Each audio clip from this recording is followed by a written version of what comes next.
Pirmiausiai labai atsiprašau už savo užšalusias smegenis. Ir tai tik tai rodo, kad tą, ką mes žinom, nebūtinai yra teisybė. Tai, kad aš žinau, kad mes esam Radisson Blue, tai nereiškia, kad Radisson Blue anoj pusėj, o šitoj pusėj. Tai lygiai tas pats yra su cyber security. Tai, kad jūs galvojat, kad jūs kažką žinot, tai nereiškia, kad jau viskas nėra pasikeitę. Tai leiskit, aš greitai prabandysiu pašnekėti apie resilience ir cyber security, visiškai neliesdamas cyber. Yra kiti žmonės, kurie žino apie cyber ženkliai daugiau.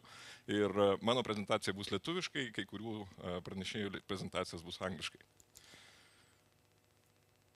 Kaip ir sakiau, resilience ir security, including cyber po 24. Kai aš kalbu apie resilience ir security, aš matau tris dedamasias. Energetinė, elektrinė, sakysim, komunikacijos ir servisų.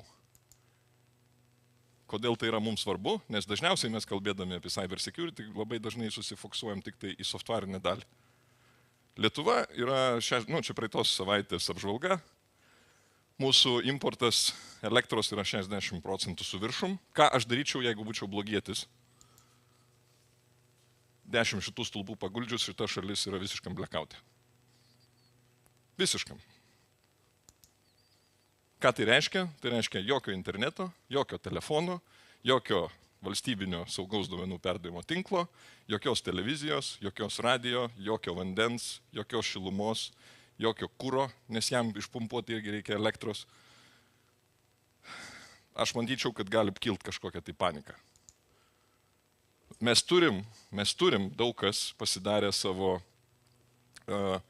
atsarginius dieselgeneratorius, bet jie neišlaiko Molotovo kokteilių testo. Čia LNK, jeigu kas atpažįstat. Čia pora duomenų centrų, jeigu kas atpažįstat. Tai taip mes sakom, kad mes čia turėsim, veiksim, viskas bus gerai. Elektrą išjungus, 10 Molotovo kokteilių nėra. Galim sakyti, mes naudosimės palydoviniu ryšiu. Apie šitą, kai kam dalinausi, kai kam ne. Ką mes turim žinoti?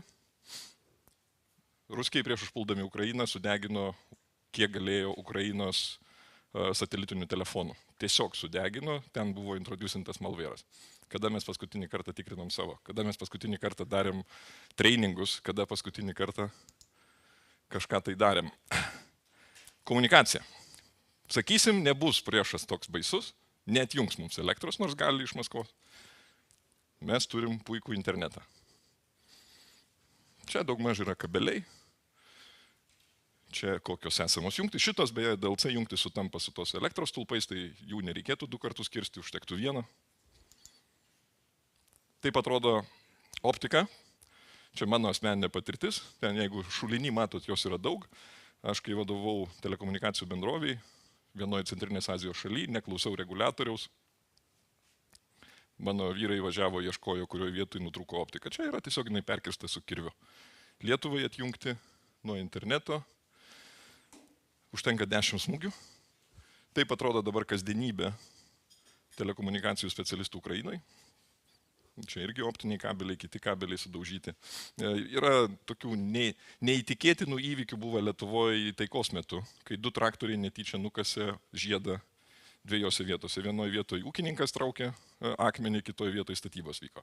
Ir buvo šiek tiek blackouto. Jeigu mes kalbėtume apie resilience ir security, matyt, kad reikėtų pereiti į kitus lygmenis ir dėmenis, ne tik tai softwarinius. Ir tada duomenų layeris ar servisų layeris. Taip jisai pas mus yra pakankamai popierinis, bet mūsų IT doktrina yra sudaužyta į šipulius per 2 valandas. IT saugumo doktrina yra sudaužyta į šipulius per 2 pirmas valandas Ukrainoje karo. Kodėl? Per pirmas 2 valandas buvo subombarduoti batalionai ir tiem esantis pastatai. Priminsiu, kad vienas iš mūsų duomenų centrų yra numatytas ir daromas serverinė Kauno batalione, žemiau užtvankos.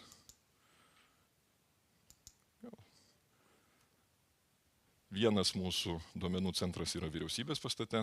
Daugmaž taip atrodė Charkovo administracinio pastato smūgis. Po to ten serveriai liko, tiesiog elektros neliko ir optikos. Čia baisiausias. Kijevo televizijos bokštas, kur mes irgi esam susiplanavę pasistatyti greta duomenų centrą. Nu, čia bus daug lavonų, bet aplinkui nei vieno sveiko pastato nėra. Tai šito forumo tikslas yra šiek tiek sujudinti tą valtį ir mums visiems, kaip IT bendruomenė ir visiems, kurie norim klestinčios Lietuvos, pergalvoti, ar mes tikrai viską esam pasidarę taip ir taip šiuolaikiškai, kaip galima būtų, ar mes vis dar stengiamės atstatyti Gedimino pilį, kuri prarado savo karinė saugumo prasme, liko gražių simbolių to, kai atsirado artilerija. Ar mes to paties nedarom su savo IT architektūra, kai mes koncentruojam viską į vieną vietą ir koncentruojam viską į Lietuvą. Tai šita gaida, grąžindamas pavogtas iš jūsų tas minutes, kurias mano brain freezas buvo tarp vieno Radisono ir kito Radisono, turiu paprastą klausimą. Tai kiek mes esam atsparus? Kiek? Pas mus, kiek aš žinau, nei vienas ministras neturi satelitinio telefono, nėra naudojasis, nei viena ministerija neturi diesel generatoriaus. Kada paskutinį kartą buvau įjungtas? Tie 2 tanko varikliai, kurie yra prieš 50 metų pastatyti, mes jų nesitreidinam. Tai mums visiems reiktų susikaupti, nustoti rodyti vieni kitus pirštais, nustoti statyti sienų tarp viešojo privataus sektoriaus ir pasakyti, kad, žiūrėkit, niekas neateis mūsų neapgins, jeigu mes patys to nenorėsim. Mūsų servisai turėtų būti sudizaininti taip, kad jie veiktų nepriklausomai nuo to, jeigu ant šito žemės stovės purvini kerziniai batai, kurie yra ne mūsų. Mes turėtume pasidaryti savo šalį tokią IT prasme ir servisų prasme, kad mūsų vyriausybė galėtų veikti blogiausiu atveju ir emigracijoje ir teikti servisus klientams. Šiuo metu mes to pagal tą dizaino struktūrą nelabai galim. Džiaugiuosi, kad mes netgi, sakysim, jau sujudinom tą laivą, Ukraina tiksliau sujudino tą laivą ir mes pradėjom daryti backupus, kurie yra nelegalūs pagal mūsų įstatymus, bet Briuselio būstiniai. Manyčiau, kad reikia pereiti dar į kitą lygmenį ir pradėti daryti tai, kad servisai veiktų nepriklausomai nuo to, kurioj planetos pusėje bus saulės pliūpsnis ir sudegins infrastruktūrą elektroninę. Tai šitą gaidą noriu pristatyti Ratko from Microsoft. He will talk about the possibilities of these today's technologies and how to make countries more resilient, that we would not face the situation like Ukraine, which is under the ongoing war, migrating the IT to the clouds. Ratko, stage is yours.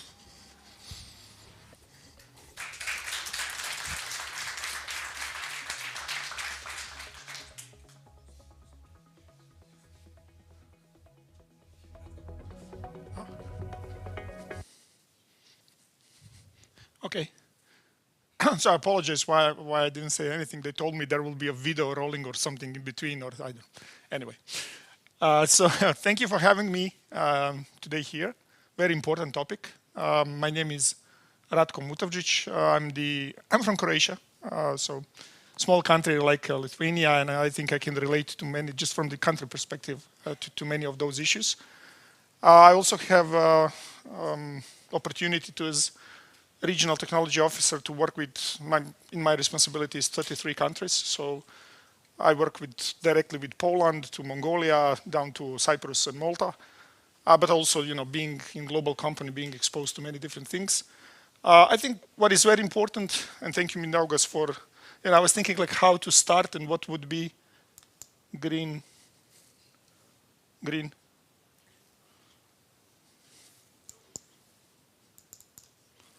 Green, okay, double green. Okay. Super. I learn as I go. How to really start the presentation, but Mindaugas did an excellent entry really quickly, right? So I don't need to explain the problem here. But it's really interesting to think about how in just a few years we came from, thinking about security as a single isolated incident which happens somewhere, people trying to do something just for fun, way back from the kids defacing websites and so forth, basically to these questions of national security and existence of the countries, of the organizations and everything, right? And not just because it was very much connected to this single effort, because that single effort today is usually part of different efforts which are happening. So it's more connected to this hybrid type of activities where cyber attack is potentially one of them, or for sure one of them. And we came to the position where everything is now interconnected in the cyber world in terms of things which are happening today were probably kind of set up a few years ago, and the planning, geostrategic planning to actually be in a position to do that happened maybe even, when people were developing like 10-year plans in the terms of how to be relevant or how to secure something in their own environment. So it became, I would say, very important question, which actually came from the position that today we are not thinking only about security as itself. So when we say cybersecurity, and I saw Mindaugas is also using term resilience, right? For us, it kind of became interconnected, right? So people think about security, or they used to think about security as building the bigger walls, right? Saying like, okay, if I protect myself on the perimeter way back, or I protect something which I can control internally, and it's building a resistance to the access, right? And then being able to deny something or to protect something on the border, on the wall, on the entry point. And then, I will invest enough, I will spend enough time to actually make sure that it works. Right? And I will hope for, or back then we will be sure that nothing can really happen internally because we are very good at protecting. Now, the resilience comes from a different perspective. Resilience is, we usually say the problem will happen, or it already happened, you don't know about this one, right? But it will happen for sure. Right? So if there's anything that we can say today with 100%, it's not like we are going to be 100% safe. We can say like 100% we will have a problem, right? And the question is like, how do we recover from that problem? And that is the true essence of resilience, right? To continue to work on the security part, like building that walls, they have to be there, right? But also adding a steps which belongs to the resilient pattern, which will be like when the problem happens, we know how we can recover from the problem. And not just because we can recover. If you remember, one of the best things to do when you want to stop attacker is actually to lay out such a complex world in your organization that he spends a lot of time in trying to penetrate into whatever makes sense for him, right? So the cost of penetration, the cost of attack raises sharply with the time that any attacker needs to spend to penetrate, right? Eventually you hope he will give up or he will hit a wall where he cannot go further, right? But the more he spends over there, there's a better likelihood that he will actually give up and then the breach will not happen. So the more kind of resilient you are, right? So that he cannot actually destroy everything, and you always have a kind of backup, you always have something where you can recover from, that makes actually your position much better than just thinking about how you can protect something, right? So we are spending more and more time when you think about solutions and I didn't do anything. Okay. When you think about solutions and architectures and scenarios on this resiliency side, right? Like, so how to build things which can enable actually you to recover from anything which happens in between. Now, what is the resilience? That's an important one, right? So apart from being able to recover from the failure, it's important not to mix it with the kind of robustness or anti-fragility, right? It's important to understand that you can use these terms, right, to think about your resilience in the first place, right? But the more open you are toward the different solutions, different aspects of the resilience, you will have more options actually to recover. Just to give you a short example, because I'm going to talk about this a little bit later, right? We are Microsoft, right, a company, you all know, love or hate. But in essence, for the last, 5-10 years, we became a huge platform company.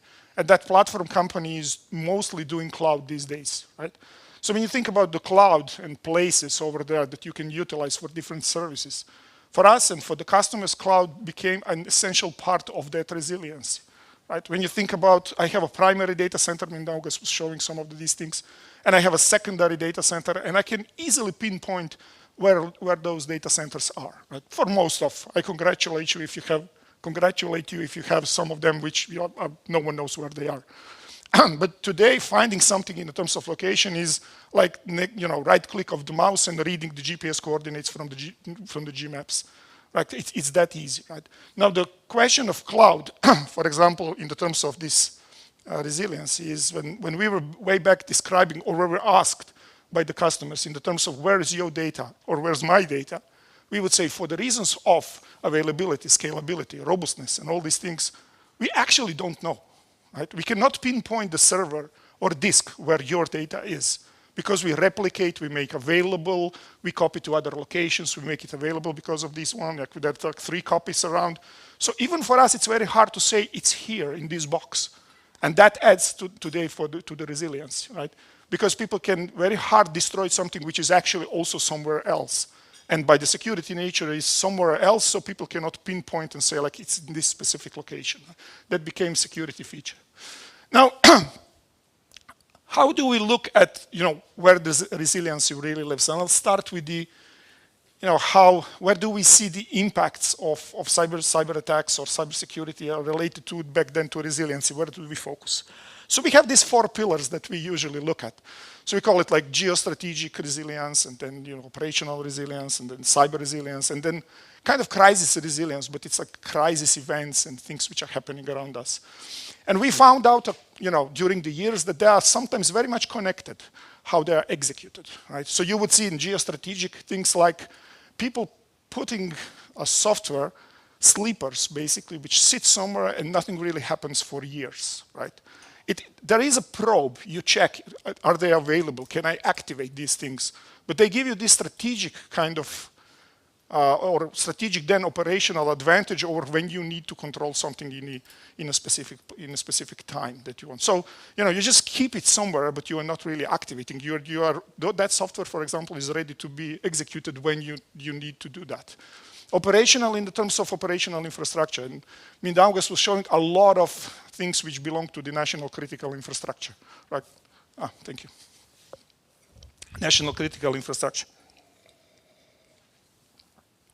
So how do we protect this critical infrastructure? Because if you think strategically, like what do you want to destroy or control? That would be something which has a huge impact on the country itself. So you would go for the telecoms, you would go to the supply chains, you would go for, the story, right? And then these things become really operational. Then the cyber as an attack, like cyber as an impact, where you activate these things, like you go where you actually have something prepared, and then you attack something which is part of the critical infrastructure. And finally, then the crisis explodes, right? Look at the war, right? But, funny thing, this blue line, right, where it says T-12, T-6, this is actually the months that we see, what is happening before actual crisis hits, right? So I'll show you later on that, cyber activities or operational attacks on the critical infrastructure or positioning something as, being strategic for us, which will happen, is actually happened, at specific time slots before the crisis here, like war or pandemics or flooding or earthquake, whatever. If it's a part of the hybrid then effort to utilize that one, that is what is happening. And it's not only war which is connected to these activities, I can tell you. Like many countries will utilize any crisis in your country to actually, shut down the government, to restart the elections, to have, civilian unrest on the streets, right? If you have a flooding and the government doesn't do the job because the supply chain is broken somewhere, because, you cannot actually do something on the computer and send something, right? Then the cyber becomes a part of the bigger problem, right? It actually influences the crisis which is over there. Just to give a few examples. For example, geostrategic resilience on something which happened recently, right? And I'm showing them because Microsoft was part of, I would say, solution or finding a problem in the first place. And this is something that happened recently, right? And we are talking today a lot about Ukraine, but I'm not a big specialist in this one, but you will understand. Like, just because we have the view on these geo signals, we are the global company. There is like 1.2 billion of Windows devices around the world, just to compare. Like we see the signals on what is happening, like very early in the terms of when something is executed on the global network or such. So here, for example, a few months ago, you could see the actual event of attacking the critical infrastructure of Ukraine, right? Back then it looked like a cyber attack, but that was actually back then ransomware, which behind ransomware had a malware which was taking a position of controlling the national critical infrastructure. So you would fight ransomware and think you're solving the ransomware problem, but the actual, what the attack was doing is putting the bots, putting the, like the ability to shut down or control something which eventually you will need when crisis starts, right? So there was a huge escalation back then, and I remember we were talking to some officials over there, and they actually told, we were like, we want to help you in terms of finding out what's happening, and we have our signals which we can share with you because it's a part of our responsibility. And the response was, guys, we don't have time because we are dealing with the ransomware attack. Because they were seeing this as a ransomware attack, and it was something completely else. Now, why is this important? Is that because sometimes you don't see that the things which are happening behind, right, behind the scene. You just see the front face of the whole thing. The second thing is the cyber attacks, cyber resilience, cyber things, right? This is growing dramatically, right? Why? Because the things which you need for something like that, this average price of cybercrime services is a very important part here. They really went down. So today you can go to the dark web, you can basically buy or rent service of I want to DDoS a specific company, right? And the price of that one would be really low. If you don't have a technical knowledge about this one, you don't need to care about this one. You will rent a guy who will start and execute the DDoS attack for you. So it became a service. Attacking someone basically is a service. Now, why this thing is important?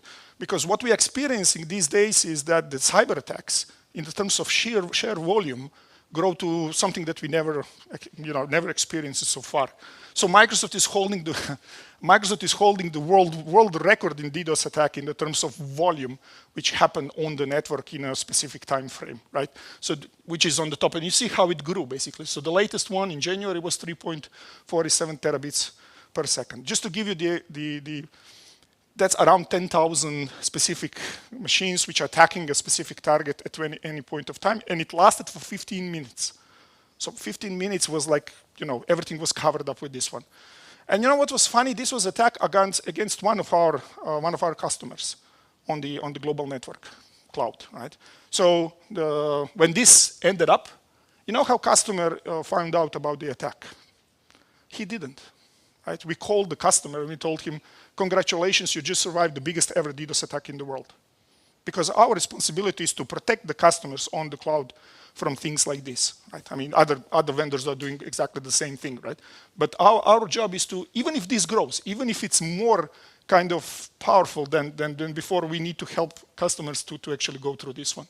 But that's the ability to execute, right? If you want to execute on something today, it costs you a really, really low amount of money. You can really do that. If you're a government, if you're a nation state, right, then you don't have limitations on this one.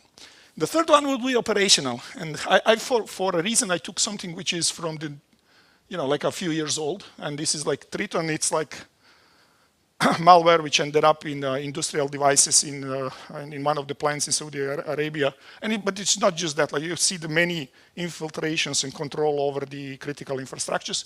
But why it's important? Because it actually started as a geostrategic or like a geo attack in the first place. If you see that a timeline, like hackers gained access to the network of Saudi plant in 2014. For 3 years they had the access, right? And they didn't execute anything until the 2017. And then it became kind of a cyber attack, right? Which attacks the operational side of the story. So they have time, they have control. They're just waiting for the best possible impact that they can have on something like this. And finally, there's this crisis resilience, which war is one of them, I would say, right? And what we see lately is huge expansion of, because that type of impact is not localized, it's per country. Country becomes a kind of weakest link. You cannot pinpoint and say like when Douglas showed, oh, there is a break in the cables and we need to fix only that. There's an impact everywhere, right? So what do you do then? Like your primary locations, your secondary locations are in problem. Like you need to find something which is outside. And this is what we are seeing these days, right? Especially on the events like wars and so forth. We see triplets, which means people are building a system which have primary operational location, and then secondary, which is, and you know that very well, which is still inside the country, right? It's a remote location somewhere else. But now they're adding the third location, so fourth location, which is outside of the country, right? I mean, in their laws, in their policies, in the government, for example, they are allowing you, if you're a government organization, to actually export the data under the control, encrypted by the keys, whatever, to the third-party location, which is outside of the physical borders of the country. You actually want to do these things, so there's a good reason. The more advanced request that we have these days is not just data exports. They're functional exports in the terms of, I want to have a working node which is sitting in the cloud somewhere, or in few clouds, right? That if my location, country location goes down, we can still be alive and running. And your neighbors, if you remember Estonia way back, they started with this digital embassy concept around moving the data to third-party locations, so forth. Today we have a request which is not just data. They are telling us, can we have additional node for SAP on HANA, for example, which requires something like 2 terahertz of compute power, hundreds of petabytes of storage, you know, stuff like that, right? So it's not just shifting something over there, it's actually making it resilient in the sense of if nothing works here, we will still be able to use it. And I'm talking about critical services, of course, right? So people still, me as a country, right? I still want to communicate to people. Our website still needs to be available because the information flows through them. I mean, they still should be able to pay taxes or, you know, see what's happening in the kindergarten or school and where the kids are, and education needs to work still, because this is how you have a country, right? This is the operational part of the country. And even if you are having problem with the physical location, then the virtual country still operates and people feel that they belong, and, you know, stuff moves forward. So this is a massive thing that we see lately, is adding these embassy locations, not just for the data, but the processes and everything behind. Okay, so what do we do about these things, right? So really funny, not that we don't know what to do, it's just a problem of execution. You see, when the crisis starts, the last one, right, then we work backwards. Right? We say like, okay, what do we need to have in place? And then sometimes it's very hard because there's nothing in place already. Right? So when you talk to the people before crisis happens, and you say you need to prepare for crisis, you need to prepare not just plans, you need to go into operational stuff because eventually problem will happen, resiliency. People don't like to talk about these things. Right? They would be more like focused on, well, let's build new government services. Let's build, you know, something which is shiny and flowers and nice. I really don't want to go into this like there will be a war eventually, right? But unfortunately, this is what is happening. There is a flood, there's an earthquake, there is whatever. And you know what is strange? There will be more floods and more earthquakes. I hope there will be no more wars, right? But, you know, crisis in general. And when we build the system, it has to be, we call it like a button press type of system, right? So earthquake happens, you press the button, system is already over there. It doesn't make sense to talk about emergency services every single time when something happens. So we need to build refugee management. We need to build crisis management. We need to add application for this. We need to, that happens all the time, right? Because people don't build a system. They actually expect something and then they're trying to protect, but then problem happens and there's not too many things which are solving the problem. So for every single geostrategic, operational, cyber crisis, there is something that sits behind. But very important is the first one, partnerships and coalitions, right? It's a so huge problem these days, right? That you cannot do it alone, right? From the look at the military problem or war problem, we act as the Croatia and the Lithuania members of the NATO and so forth. We rely on partners, right? We rely on coalitions, right? We are stronger together. Now that works also in cyber, right? Like whatever you want to build, you need to find help. You need to find partners who will help you, that you trust up to a specific point. I'll show you this later, right? So that we can solve this problem as a whole, so that we can build the resiliency to the cyber problems or any type of problems up front, not when the problem happens, right? And this is a big shift, I think, for everybody. Now, what do we? I'm fully in problems. Thank you, guys. So how we can expand this trust? How do we expand this these partnerships, I would say. Now, again, being a platform company, I can speak only from the perspective of how we participate. And we participate through the cloud. Now, this is how we usually talk with the customers. And this is from the experience, I can tell you, right? We come as big company, I would tell you, like my colleagues and friends and partners will tell you, well, cloud has all these features, right? Cloud does all these things. Cloud is compliant in this way, right? We have all these things where we assure you that the things work as we advertise. And we will come from the perspective, trust cloud. Because we already have MOD of a country over there, or social security services of country X over there, or big company, a bank, or I don't know what, which are fully operating from the cloud, right? And they have regulators, and the regulators works with us. They actually question us, like, is there everything in place, right? Is everything as it should be? And we need to prove that to regulators. So we start from that perspective. Now, lately, a lot of the customers would say, like, yeah, okay, we can look, but we need to verify. And we started with trust but verify. Like, okay, Microsoft, any partner, okay, I trust you, but I will verify everything that you're saying. So we move and we verify. Lately, what works for everybody is verify then trust. So we don't move. We prepare for something like that. We go through confidentiality, integrity, availability discussions and so forth. When we go through them, we can tick off and we can say, okay, now we can actually do these things, right?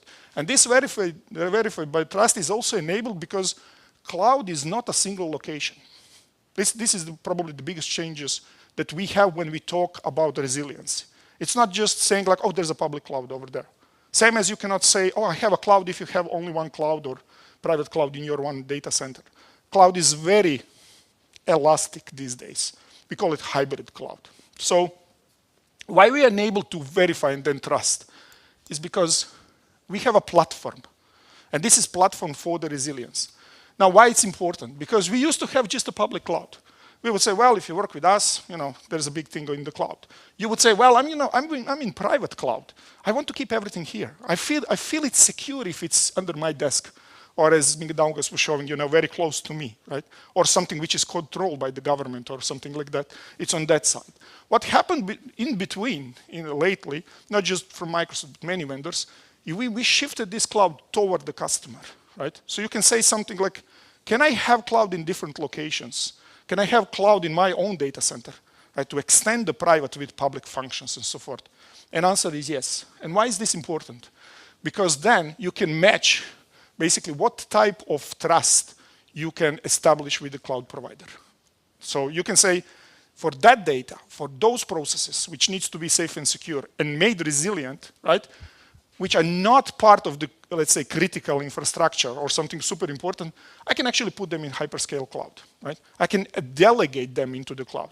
For some of others, I can pick and choose into different clouds because, for example, I trust you in the terms of technology, but I want to have the data on a specific location. So data sovereignty, data residency discussions and so forth. But this is the big thing that I kind of count that you understand when we are talking about how to prepare for something or how to build something. The best way under the partnerships and coalitions is actually to say, how do we extend our security through whatever it's in the cloud? So these cyber attacks are actually managed by the cloud. They never come to you because they're managed somewhere else, right? Or, how do we make sure that we can build additional node which sits somewhere? Yeah, because we can localize the cloud and put it somewhere really close. In a country that you trust, or you have a bilateral agreements like in Estonia, or any place which is even movable, right? So you have these data centers which are actually movable on the tracks and so forth. So this is the real solutions that actually you can build when you think about how to protect or how to build the resilience. Right? And this was like kind of my entry point to today. You will hear more about specifics from different speakers about this one, but I urge you to think about not just like how do we protect, but also how do we recover with the help of friends, of the companies who can give me additional capabilities than this thing only which sits with me. I'll be here for the day, so I'm looking forward for more questions. If somebody has a question, then shoot it, but I have your question. Anyway, I cannot think out of the box and it's a war going on. So we hear quite a lot on the attacks over Ukraine. and they suffer, like Ukr and others recently. But all the world is saying that Anonymous will come, and Joe Biden said that we will crash Russia with the cyber attacks, and it's nothing. Are they so good, or there is nothing to crash? Okay, so given that I'm representing your company, yeah, not like my personal opinion. Now, I mean, don't underestimate capabilities on any side. It's still people, right? And as I showed you, the ability to use tools, and that is the problem of the internet. Everything is available, right, to anybody, right? And the same way, when you think about cybersecurity, so like I'm building something which is 100. Sure, there is a guy who finds 1%, right? And 1% is enough to shut down everything. Like that is the problem. I don't think this is why we are looking so much on the resiliency. We don't think that there is a definitive answer on the cybersecurity part. Like there was always a big game between good guys and bad guys, right? And it does for the last 20 years. Now, the only question that I can actually, the thing that I can actually do is how I can minimize these things. That's maybe a resilience. Now, can we, and probably some other people can speak about this one way better than me, right? Can we collectively, as a global, humans, can actually make harder for some of the people to actually destroy or to do something? And now you're mentioning cyber attacks. Yes, and I think it's happening, right? Now, how much we know about these things, we don't. We don't know everything. We are not sharing, and we shouldn't share everything, right? Many very good activities where we help, right? I think they will stay forever under the non-disclosure agreement type of the discussion. Because if I tell you more specific about, and this is security, about what's happening, I'm actually giving a vector to the attacker, right? If I tell you these sites, those locations, same as your pictures, right? In a good effort to show that we are doing the good deeds, right? Like, good things. I mean, this is broadcasted, right? And someone could say, okay, thank you, right? Check. Open source intelligence works very well these days, right? So this is something which is ongoing battle, and we'll learn as we go about what is happening. And if you read the news, like I was reading this morning about Ukraine and the guys who are operating drones while moving around on the quads, and stuff like that. It's a fascinating story. It's a true story, right? And yet now we do know about these guys, and we know how they operate, and now it's being popular, but then again being in trouble because of that one. So. Okay, thank you, Radko. So we will be all day around. So yeah, we hope you will get, and I'm sure that you will get many questions. Thank you. And let me introduce Anna. Please welcome on stage. And I'm more than sure that Anna will share a lot of interesting topics as well. Maybe will be more open than Radko.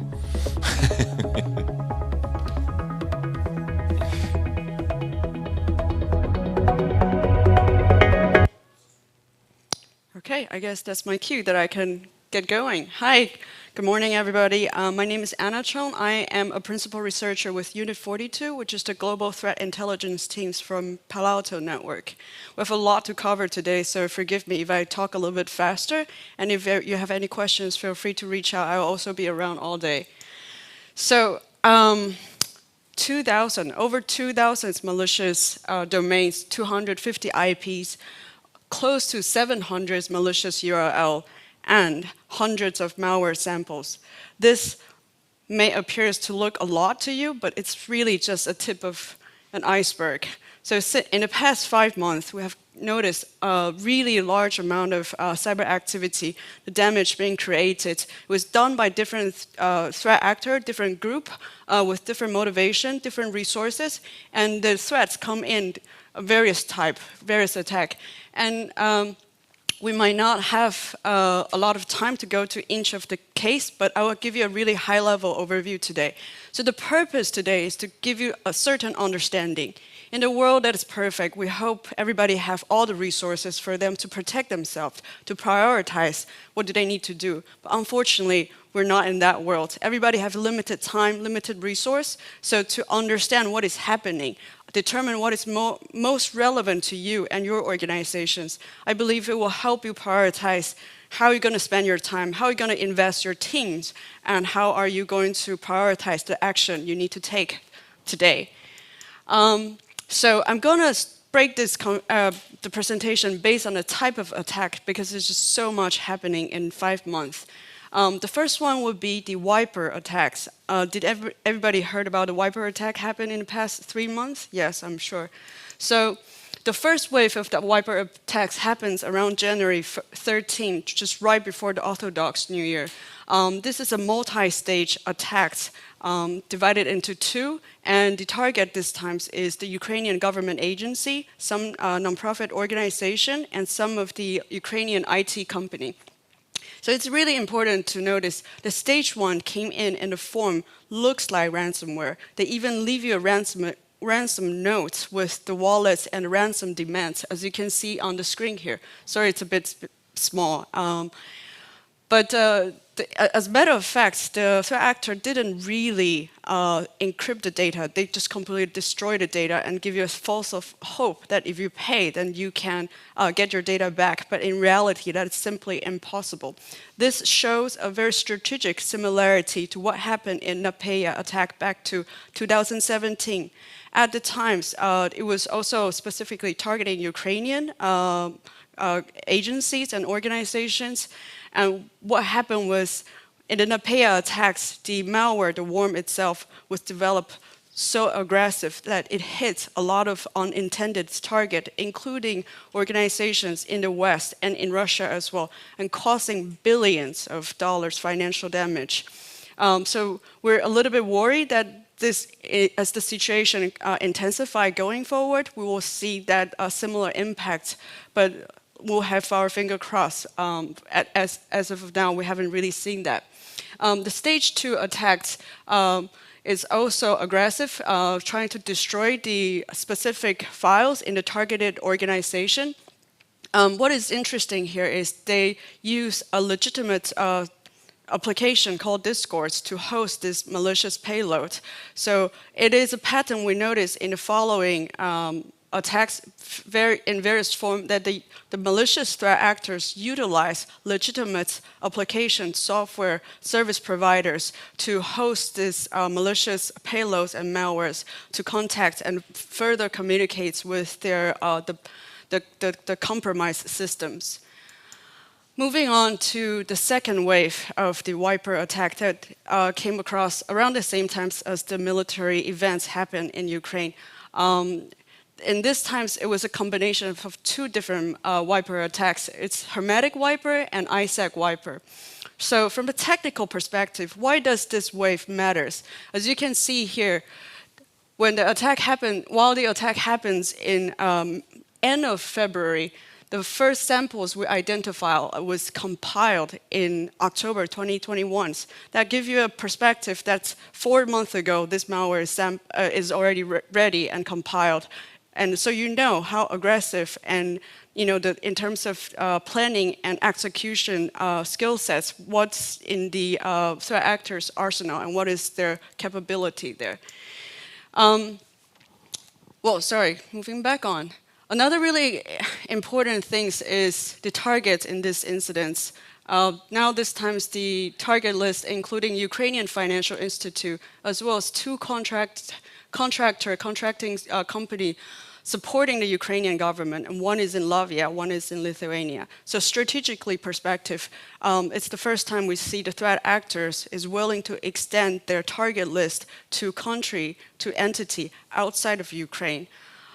Moving on to March 13, this is a continuous developing situation. The 4th wiper attack was identified, which is also known as the caddy wiper. So what does it mean from a strategic or technical perspective? The caddy wiper is the second time we see they use Microsoft group policy objects. It means the threat actors already infiltrate into the target's network and have fairly high-level control for a certain amount of time before the actual wiper attack happened. So they were there sitting and wait until they decided to execute the plan. In addition to that, we noticed that the sample this time was compiled the same day as the attack. And even though it served very similar purpose as the previous wiper attack, however, we realized they didn't reuse any of the codes from the previous wiper. why. Like, it kind of give us a insight or sneak peek about like how many resources they have, what is the weapons in their arsenal, which makes it quite concerning for many of us. Of course, the wiper attacks is the one by far cost most of the security researchers' attention, but the attacks came in multiple forms. One of it is the DDoS attack. So we actually noticed several waves of DDoS attack in the past couple months. It started with a fake SMS message that's malspam claiming the ATM machine in Ukraine is failing, is malfunctioning. And soon after that message was spreaded, we noticed several waves of DDoS attacks that took down Ukrainian government agency as well as 2 banks to kind of really amplify that impact. We believe the purpose here is to create a sense of chaos among the Ukrainian citizens, as well as decreasing their confidence on their government authority. Around the same times, Whispergate attack happens in the January. There was another attacks using defacement skills. I think from people working in the security industry, you know that defacement has fairly limited lasting impact. But from the general public perspective, being hacked means being hacked. They don't really understand the difference between data disruptions and defacement. This times the targets including Ministry of Foreign Affairs, the Security Response, and the Ministry of Defense. And some people might think, yeah, the defacement is as not as impactful, but like I said, for the reason I just mentioned, it can severely shaking people's confidence. So there's like multiple reasons the attacks are coming in different form, and we're going to do a little bit of summary once we go after the potential APT activity. So in this period of time, we actually notice multiple APT group are actively abusing this opportunity and actively targeting specific organizations. For APT 21s that many of us are aware of, they've been around since 2008. They're very well resourced, very organized, highly dedicated. And since 2008, their main goal is to access confidential information in certain government agencies to collect intelligence to support future operations and then leverage it and then determine what is the next step. In addition to that, they also collect a lot of information to support foreign policy or security related decision-making process. So in this case, in the recent months, we noticed they conducted multiple attacks specifically targeting ministries of foreign affairs in several Western countries. And we believe they kind of carry the same missions, and this time the target is quite specific. In terms of the technical skills they use, the tools they use MV Scouts, which is an HTML dropper. In addition to that, they also use the beat drop that also connected to a legitimate software called Trello. It's a online collaboration, project collaboration platform. Again, this is another good example that legitimate service are being abused by malicious threat actor.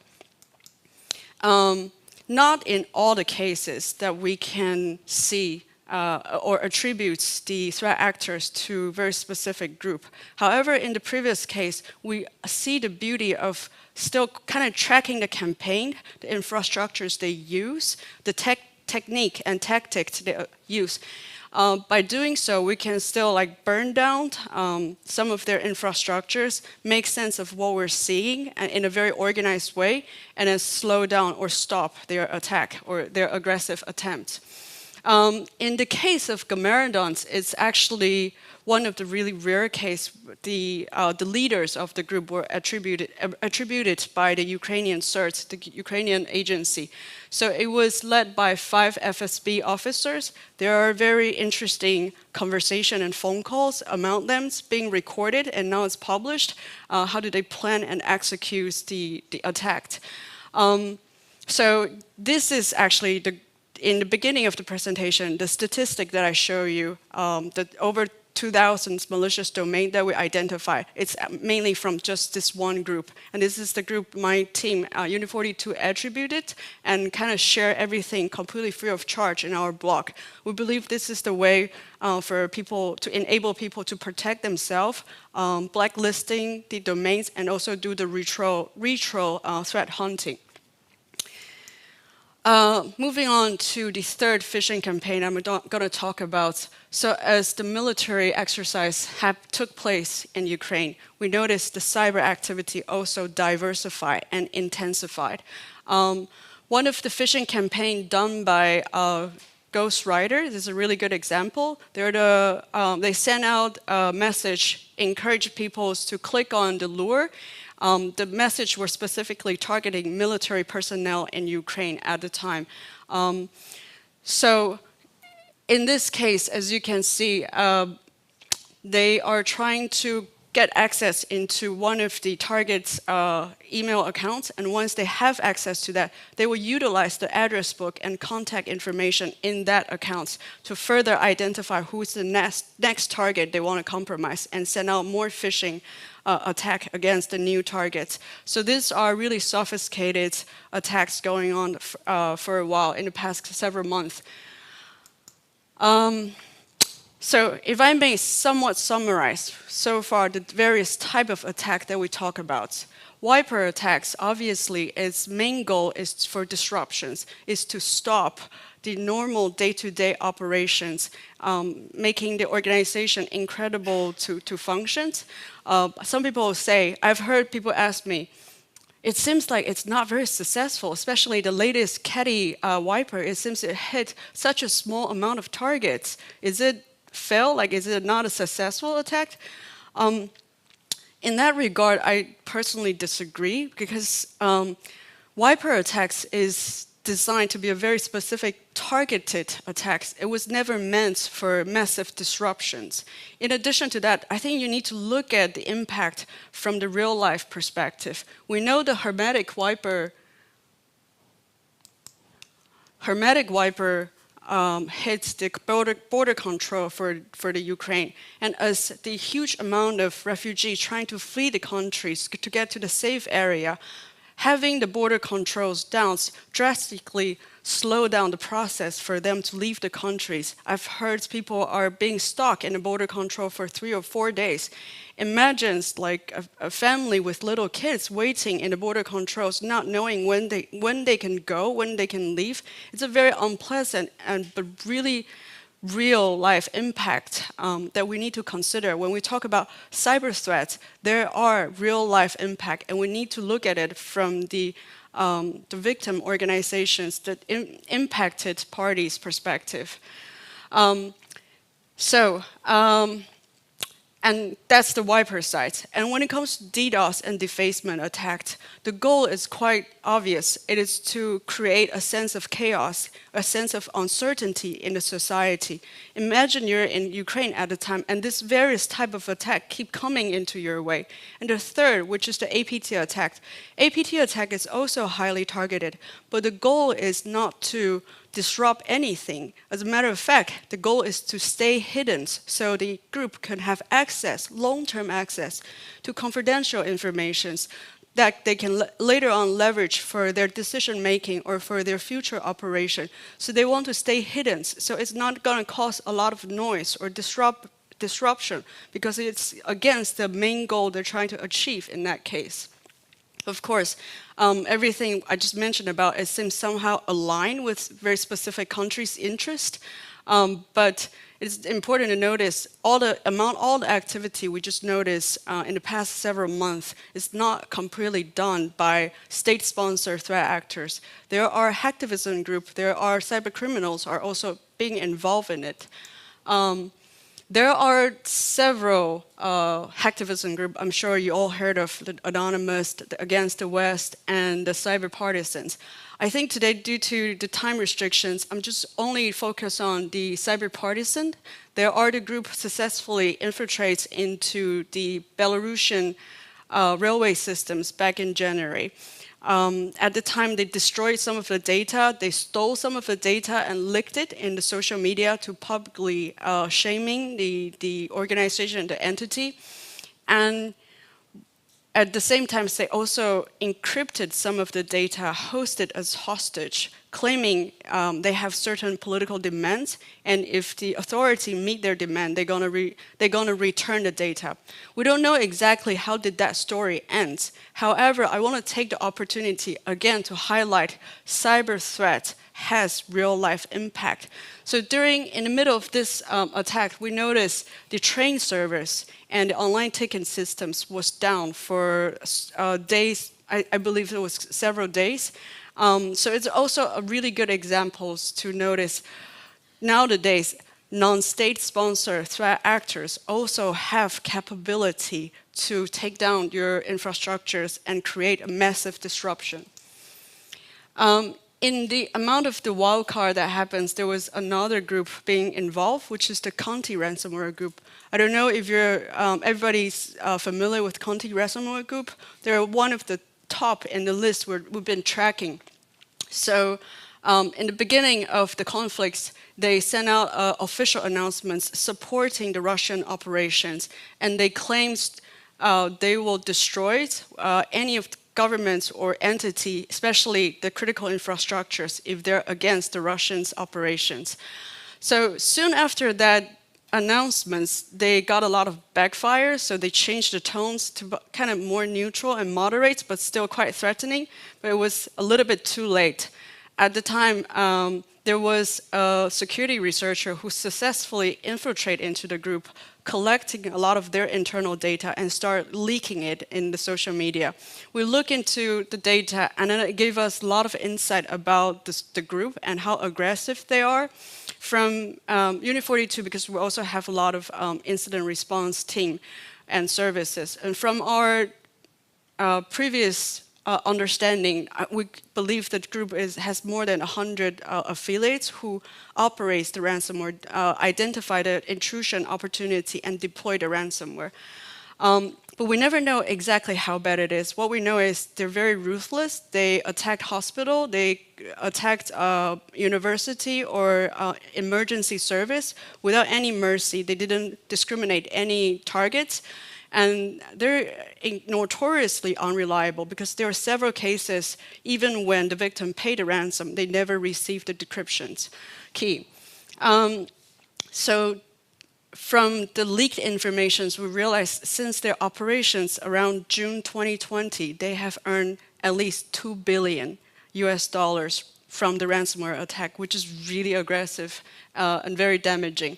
So to be honest, like nobody really feels bad about it. We're still waiting for more data to be leaked and get the opportunity to learn more about this really aggressive group. So I know there's a lot of information being covered so far. I really encourage everybody to kind of put all the threats in 4 different buckets and then think from your organization's perspectives, what are the things most relevant to you? So there are threats that might directly impact you because your organization is vulnerable, it's lucrative, it plays a critical role from a strategic perspective. And then there is what we call spillover effect. Unfortunately, back in 2017 in an APEA attack, we know there were unintended targets still being hit. So is your organization one of those that could be exposed? Is your shields up enough to protect you from all of this unintended impact? The third bucket is the wild card that I just mentioned. There are a little bit less organized group or criminals or hacktivism individuals who will take the opportunity to initiate attacks to justify why they're doing it. If they're kind of previously against your group and then want to take the opportunity to kind of cause damage to you, this will be a time they use because the situation is so chaos at the moment. The last bucket, the fourth bucket, what I call is the old enemy. So there are organization, there are criminal group, there are APT campaign previously has eyed on your organization or your industry. They're not going to stop attacking you just because of everybody's attention is in the ongoing situations. As a matter of fact, they're most likely going to utilize that as an opportunity to send out very interesting emails and encourage you or your team or your organizations, someone in your organization, to click on it. It becomes a really great opportunity to actually strengthen and intensify their attack against you. So those are the things you need to be mindful about. I cannot do a presentation about threats and just scare everybody without making like constructive suggestions. So we're going to talk a little bit about the recommendation. None of us know what the next threat is going to look like, what kind of attack it will look like, who will be responsible for that. But there are overall things we could do to better improve our security postures. So in the preparation phase, there are four major components we highly encourage people to take it very seriously and take it seriously now. First is really lock down your network. As I've just mentioned, there were legitimate applications being abused by malicious threat actors. So for your organization's perspective, think about it. Is there any business reasons for you to see certain traffic coming from these applications? Does it make sense to be used? If there's no business reason of it, maybe it's time to change your security policy and simply block it or tighten it up, the control. Second, patch. Because we know in 2021 there were multiple vulnerability being discovered, from the Exchange server to Log4j. If you haven't really patched them, I think it's probably time to do a bit of compromise assessments and then quickly patch it and try to patch your system as frequent as possible. Last but not the least, still not the last, still the third one, the data destructions. Obviously, both criminals and threat actors sponsored by countries know the importance of data. It's impossible to operate without your data. So it's time to really think about your business continuity plan. Do you have very secure offline backup plan? Do you actually do exercise to make sure you delete the data and your IT department can bring it back? Those are really critical exercise to do now. Last, response quickly. Time is a critical element. So you really want to make sure if unfortunately something happens, you can quickly identify the source of intrusion, isolate the systems, and then make sure your teams engage the third-party teams they need support with. Unfortunately, if you're actually under attack at the moment, definitely we encourage people to execute the plans, follow the communication protocols, talk to the stakeholder that needs to be informed.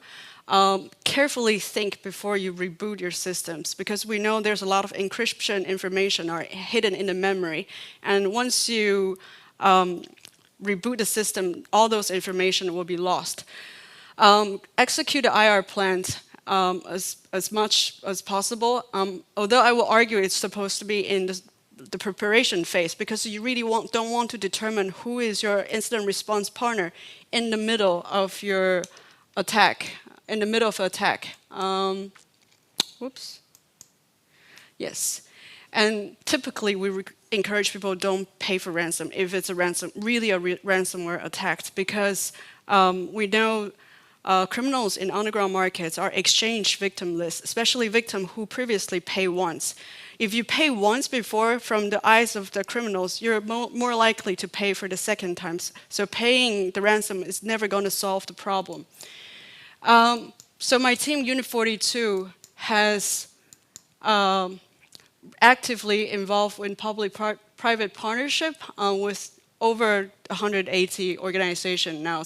A majority of them are here in the EMEA regions. What we do is in the case of cyber incidents, we try to help with crisis management. For example, the SolarWinds incidents, we're being brought into the table within hours and kind of share our insights and our best practice, and it's continuously being updated with the policymaker that we support. Last but not the least, second, investigations.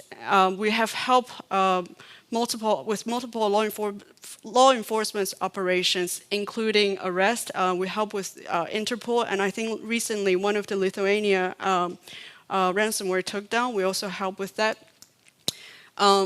Third is the threat intelligence sharing. We want to create really meaningful bilateral communications with our public partners, so we kind of share what we have and give a little bit of early heads up warnings before we share with the general public in our official blogs. So if you think there's anything we can help with, please feel free to contact me at any time. So I'll be around all day. Thank you so much. I know I slightly run over time. Deeply apologize for that.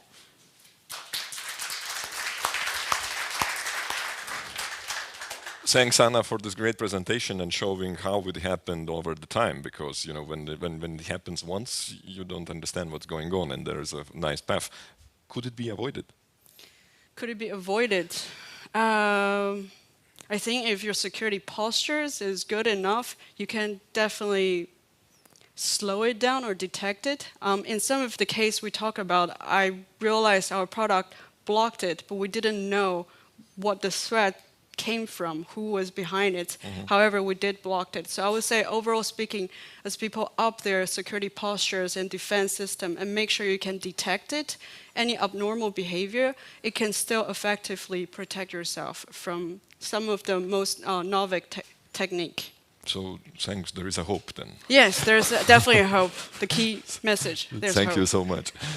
And now we move to very important part of our forum, and we will have a live stream with Ukraine, with the guys who are in the war from 2 companies, and they will share their experience. And Agle, can we get it on?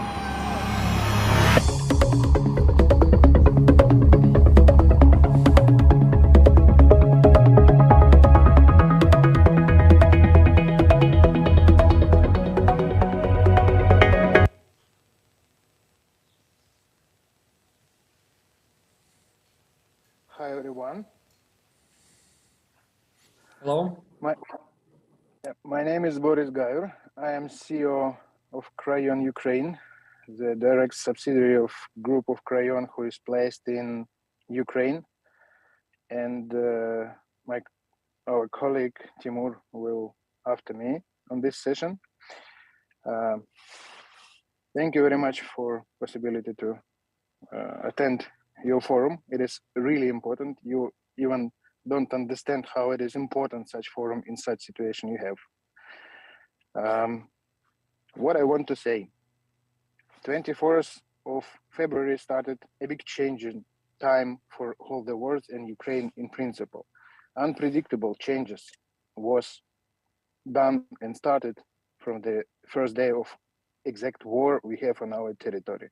And you are very lucky for the moment then you have a time. Time is matter. Time is really matter, and please just understand that you don't need to waste your time now. You must act before or possible impact of such kind of things we have on our territory. VCDR, it is not just words. It is really important things you must improve in your organization and test it, I don't know, every week, months, and you must be sure that all done correctly and works normally.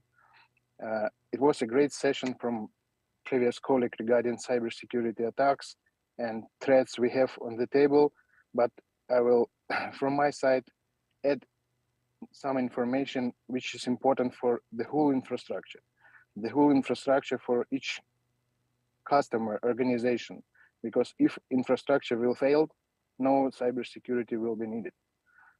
What we faced with on our territory from the scratch from this 24th of February, we received a lot of requests from the customers, from any customers, commercial, small business, enterprise customers, government customers from government sector. We faced with situation that on some organization, full on-prem infrastructure was in place, and just on-prem online solution or cloud solution was on the middle of discussion, some testing, but wasn't released, and organization wasn't prepared for such changes. It faced mostly with government sector, but some commercial customers as well wasn't prepared to work normally in such situation.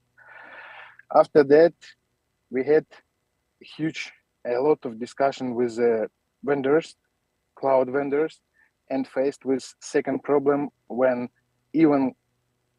customer was already ready to move whole their infrastructure to cloud, it was a lot of such customers, a lot of such organization, and reduced bandwidth speed as fact problem for simultaneously moving to cloud.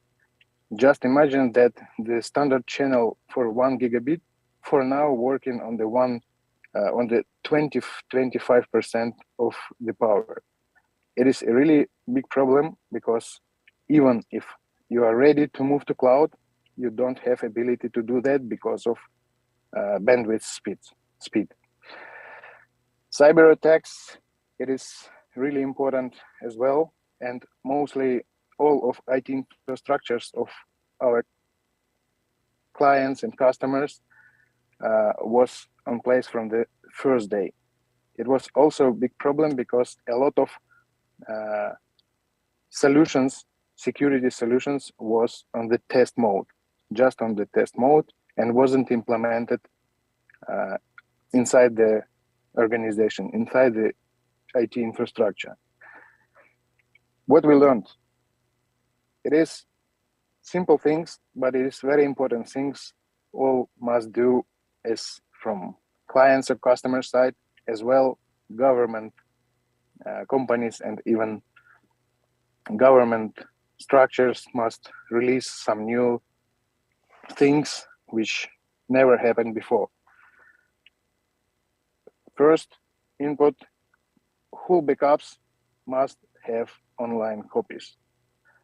Even if they are on-prem, online copies of backups must be done, and the policy how to use them must be written and be in place in work. One more problem that modern workplace, as more partners trying to deliver this information to clients and customers and organization, it is a very good thing, and modern workplace must be implemented immediately. For business continuity, it's matter when in any scenario your employees could just only switch off and switch on their devices in any place they can, they must work immediately.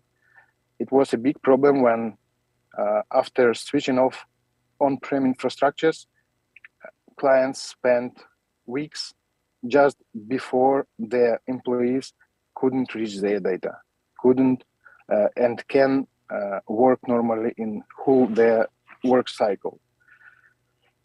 Third, cloud IT infrastructure. Cloud IT infrastructure, from our perspective, must be ready online also. It is a lot of solution, for example, from Microsoft, Azure Site Recovery must be done immediately. When on-prem IT infrastructure is working, it's okay, but when it's switched off, it is a good solutions now in cloud solutions, which ready to switch off in the normal way of doing business to online style of work. One more additional thing, we saw and we see now that trust for the vendors, for Microsoft, AWS, Google, Oracle, doesn't matter, cloud solution vendors, they have for now a lot of working solution. They are good one, and our proposition just to test it, to speak with vendors directly, with your partners, and to try to understand that security on the cloud from those vendors are really working solution. They protect data infrastructures in the cloud, and yes, it works.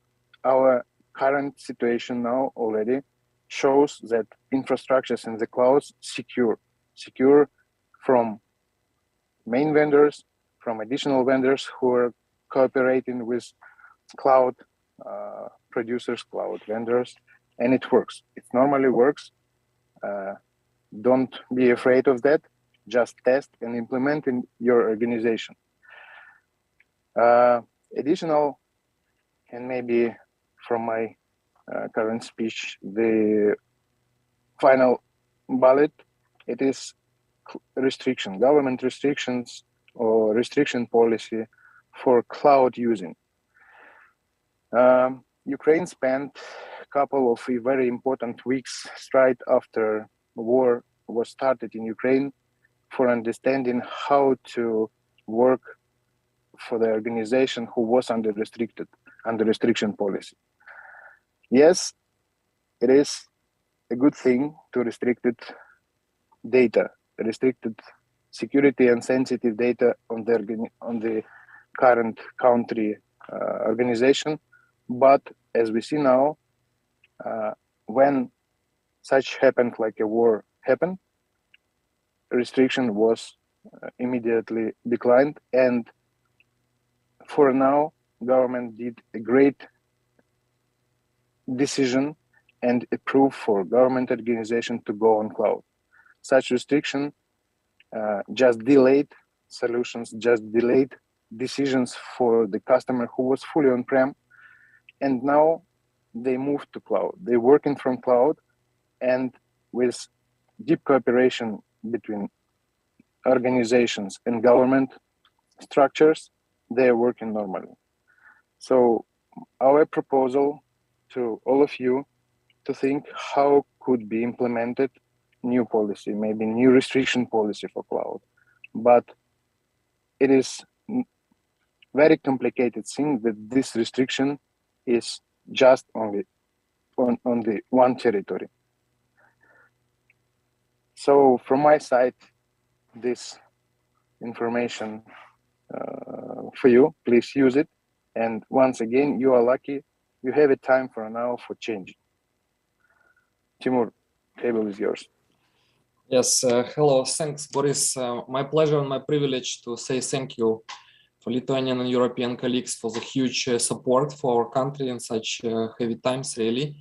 You have a big and brave heart, and you have a warm connection with Ukraine, and I really appreciate that I'm here to have a chance to say thank you for what you've done, especially for Microsoft and for the partners of other countries. My name is Timur Karytny. I'm a digital director of Ukroboronprom, which is Ukraine state defense industries concern. And I'm also a lecturer in Kyiv School of Economics for digital transformation for some areas and companies. So my pleasure to speak today to you, and thanks to Boris to discover most of topics which are really in the fact, is a fact now for our country. What I would like to say first really is what is your assumptions or your planning for the moment to be mostly wrong, I believe, because it was conducted and it was assessed for the normal life. What I mean, when a war started one day, hopefully not, your assumption will be really wrong, because your people will not be on place, your infrastructure could be damaged, your bandwidth could go down, you will lose electricity, you lose many other things. So mostly you need to revise your plans, considering that I would say they are dedicated for normal life, for peaceful life, for daily routines like you used to do, with your support, with your availability and so on. Even with your diesel generators and all this stuff, it means that probably need to revise, because this could be completely different in reality, like we have here, because territory is not safe, meaning cloud for somebody is on-premise for somebody else, like for your data centers in your country and so on. So in Ukraine, for the moment, there is no safe place, to be honest, to have fully running infrastructure. And to even illustrate this, you can see that Boris is not able now to have his video on the phone or from PC because of lack of connectivity. You know, nowadays, the basic axiom is that internet is available. And when you speak about cyber safety and cyber rules and all the stuffs like cyber security, you are on like Maslow pyramid on the top level, because you have all the things below, which is really physical infrastructure. So I would really underline for you that physical infrastructure becomes the first topic, and you need maybe less architects, but you need to look more closely and precisely on what you have on infrastructure, meaning the location of your office, electricity duplicated or not, your connectivity, all the things behind. And then you can consider, like, in the country, how it's organized for the connectivity, for backup lines, how all this fiber rings are organized for the country, and how country is connected through providers and so on. You also need to consider the, if you have national or international providers, you could rather have internal links, so you don't use the public infrastructure or internet exchange points.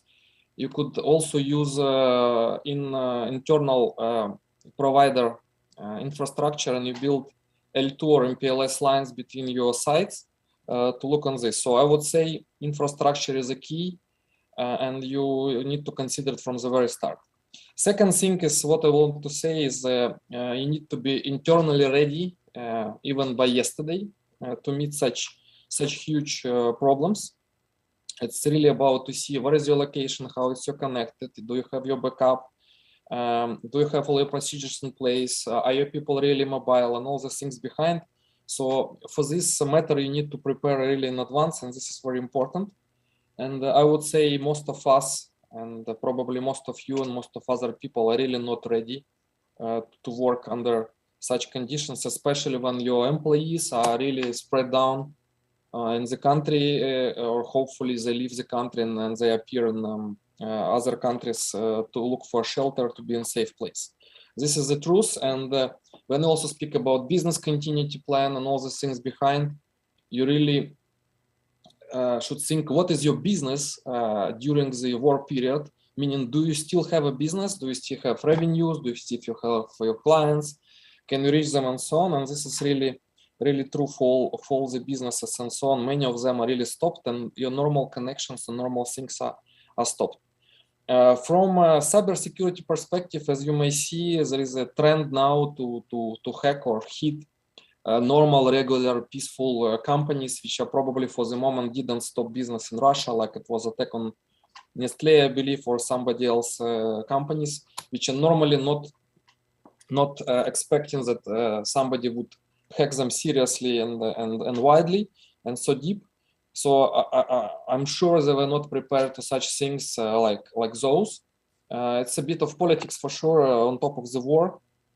But anyway, most of companies don't expect that they will be under serious cyber attack. And this is another story to consider. Another thing Boris was already mentioned is external status, meaning what is legislation? What is your contracts? Is it allowed to use clouds in a country or abroad? And I can tell you from like a head of digital for state-owned organization or group of companies that we were blocked from even using data centers outside of physical perimeter of our enterprises in Ukraine. So we have very strong minister of digital minister in Ukraine, and they did a lot of initiatives even before. And I believe, and thanks to them, that we could use international cloud partners. But idea to use cloud anyway, and Boris just also mentioned this, is that from the moment when you realize the need to move to cloud, you need some time even to copy the data, and bandwidth could go down and so on. So I was just calculating that if you have 100 megabit link, even stable, to copy 50 terabytes of data, you need 45 days. So just in 45 days, your 50 terabytes data luckily will be copied to another place. And this means that you have only data behind. And this is not enough, definitely, because you need a cloud environment with Windows, SQL, and all the stuff behind. You need a software, a platform behind to run your specific programs. Some programs are not compatible with cloud infrastructure and so on. You need to have a connection from different places, some VPN gates and so on. You need to train your people, so people know how to connect not to office by VPN, they connect to cloud infrastructure. So people should be trained. You need to have financing for this story, and this financing should not stop, because if your cloud partner will, let's say, stop your contract or stop your subscription, you don't have your on-premise stuff and you don't have cloud anymore. So stable financing and should be really included into your financial business plan for the company, definitely, from the very start. So physical safety and connectivity is important, but you also need mobility for your clients, and your data should be really not just copied. Backup is not enough, really, believe me. You need to be fully there, or you need to have a cold copy, and everybody should be ready to run from the very start. So I think that's it from my side to explain how we are living and surviving and struggling for the moment. Idea and my comment here really consider this already. There is no safe place on the earth, unfortunately. Your physical infrastructure could be really damaged, and you really cannot imagine how exact people, concrete people of your organization, your support, whatever you have, either like you're running a data center or you're using data center or a cloud, how you will react, how the enemy would try to attack the place, which resources you will have, and so on. So you really need to think about this in advance, and you need to consider any crazy variants of how things could happen or events could take place, and you should consider much wider than you can imagine for the moment. So thank you very much for your time. My pleasure, and thanks once again for your huge support for my country. Thank you very much.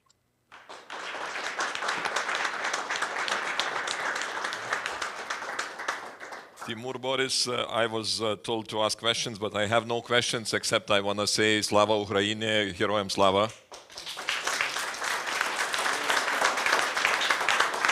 And Peremoga za vami. Thank you.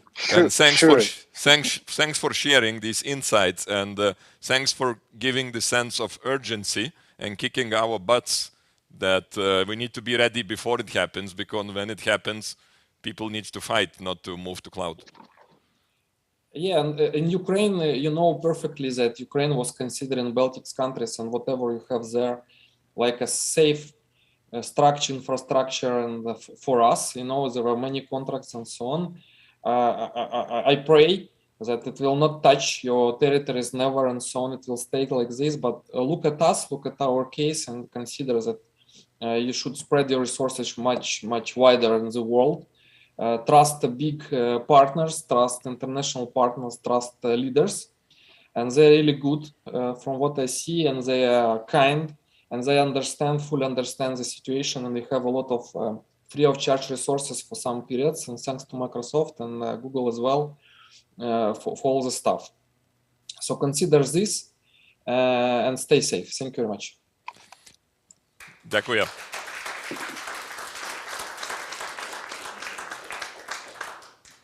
Ir dabar noriu pakviesti poną Dovydą padaryti prezentacijos apie kaip galim tą, ką girdėjom, įdiegti realybėj.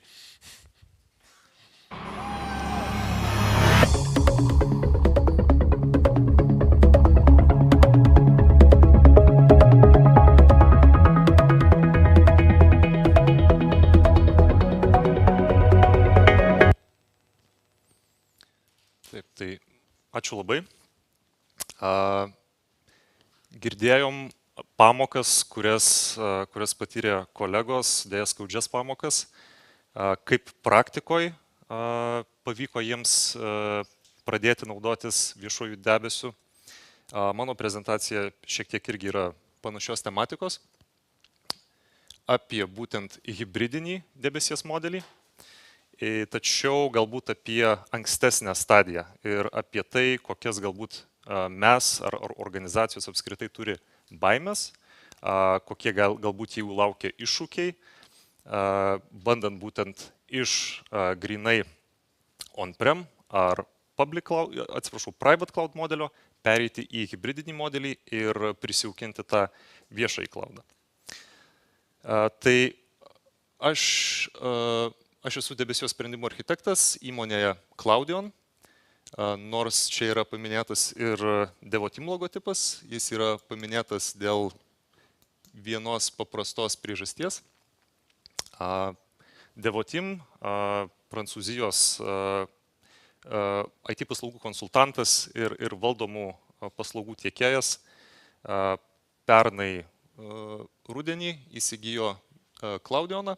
Klaudionas originaliai buvo įkurtas prieš 6 metus Danijoje, beveik 3 metus veikia jau ir Lietuvoje. Ir iš 100, šiek tiek daugiau negu 100 žmonių kompanijos, dabar mes tapome didelės organizacijos dalimi, kuri turi daugiau negu 1000 dedikuotų Microsoft specialistų. Šiuose šalyse tai Portugalija, Ispanija, Vokietija, Prancūzija, Norvegija, Beneliukso šalys. Na ir Lietuva ir Danija, kurios buvo originaliai. Tai jeigu trumpai tiek apie mus, o dabar galime pereiti ir kalbėti apie tą hibridinį debesies modelį. Ir kodėl mes apie jį kalbame. Tai pagrindinė priežastis ir kodėl ėmėmės šitos temos, tai yra ta, kad hibridinio debesies modelis yra populiariausias tarp didelių įmonių. Didelės įmonės turima omenyje enterprise tipo organizacijos. Duomenys yra iš praeitų metų Flexera apklausos. Ir kaip matote, pagal užimamą dalį, būtent hibridinis debesijos modelis užima 82% tarp apklaustų organizacijų ir ženkliai lenkia antroje vietoje esantį 2 arba daugiau viešų debesų modelį arba vieno viešo debesies modelį. Reikėtų aišku pastebėti, kad ta informacija ir tas hibridinis cloudas, mes nebūtinai, tiksliau, respondentai nebūtinai pagal NIST apibrėžimą ranina tą savo private cloudą, tai galbūt tai nėra visiškai self-service paslauga, galbūt tai daugiau traktuojama kaip mūsų privatūs duomenų centrai, kažkokie Hyper-V ar VMware klasteriai. Galbūt kai kurie respondentai turi didžiąją dalį savo infrastruktūros savo privačiajame debesyje, ir naudoja tik tai, ko gero, kokias Microsoft 365 paslaugos savo elektroniniam paštui. Tačiau jau tokį modelį irgi mes galime priskirti prie hibridinio. Tai kodėl tiek daug yra organizacijų, kurios būtent tokiu modeliu naudojasi? Yra daug privalumų, keli iš jų yra išvardinti būtent čia. Tai pirmasis yra lankstumas ir galimybė rinktis.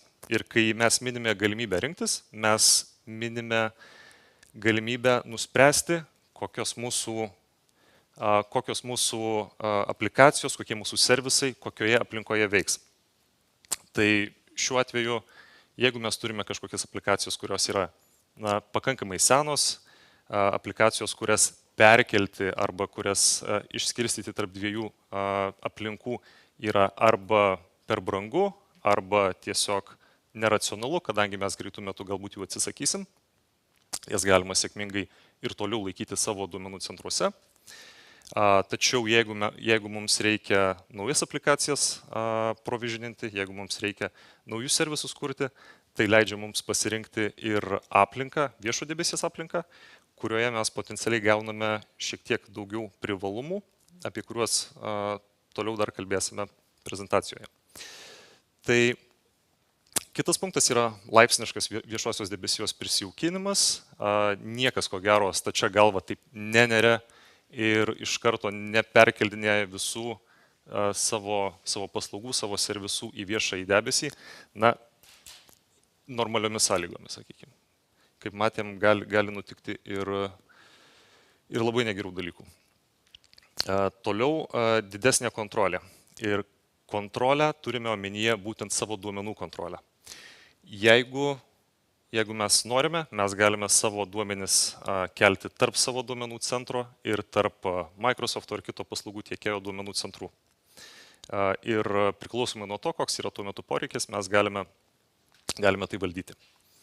Galimybė praplėsti veikimo geografiją. Čia yra 2 skirtingi aspektai.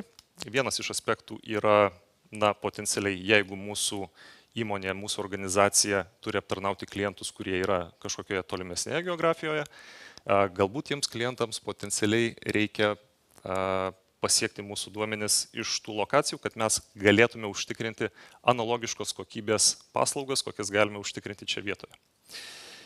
Kitas aspektas geografijos praplėtimo yra būtent ta resilience dalis, tai yra verslo tęstinumas, galimybė prireikus persikelti arba praplėsti savo resursų telkinį visą ir turėti tai ne tik tai Lietuvoje, ne tik savo duomenų centruose, bet ir kitur su gerokai didesnėmis plėtimo galimybės, reikėtų pastebėti.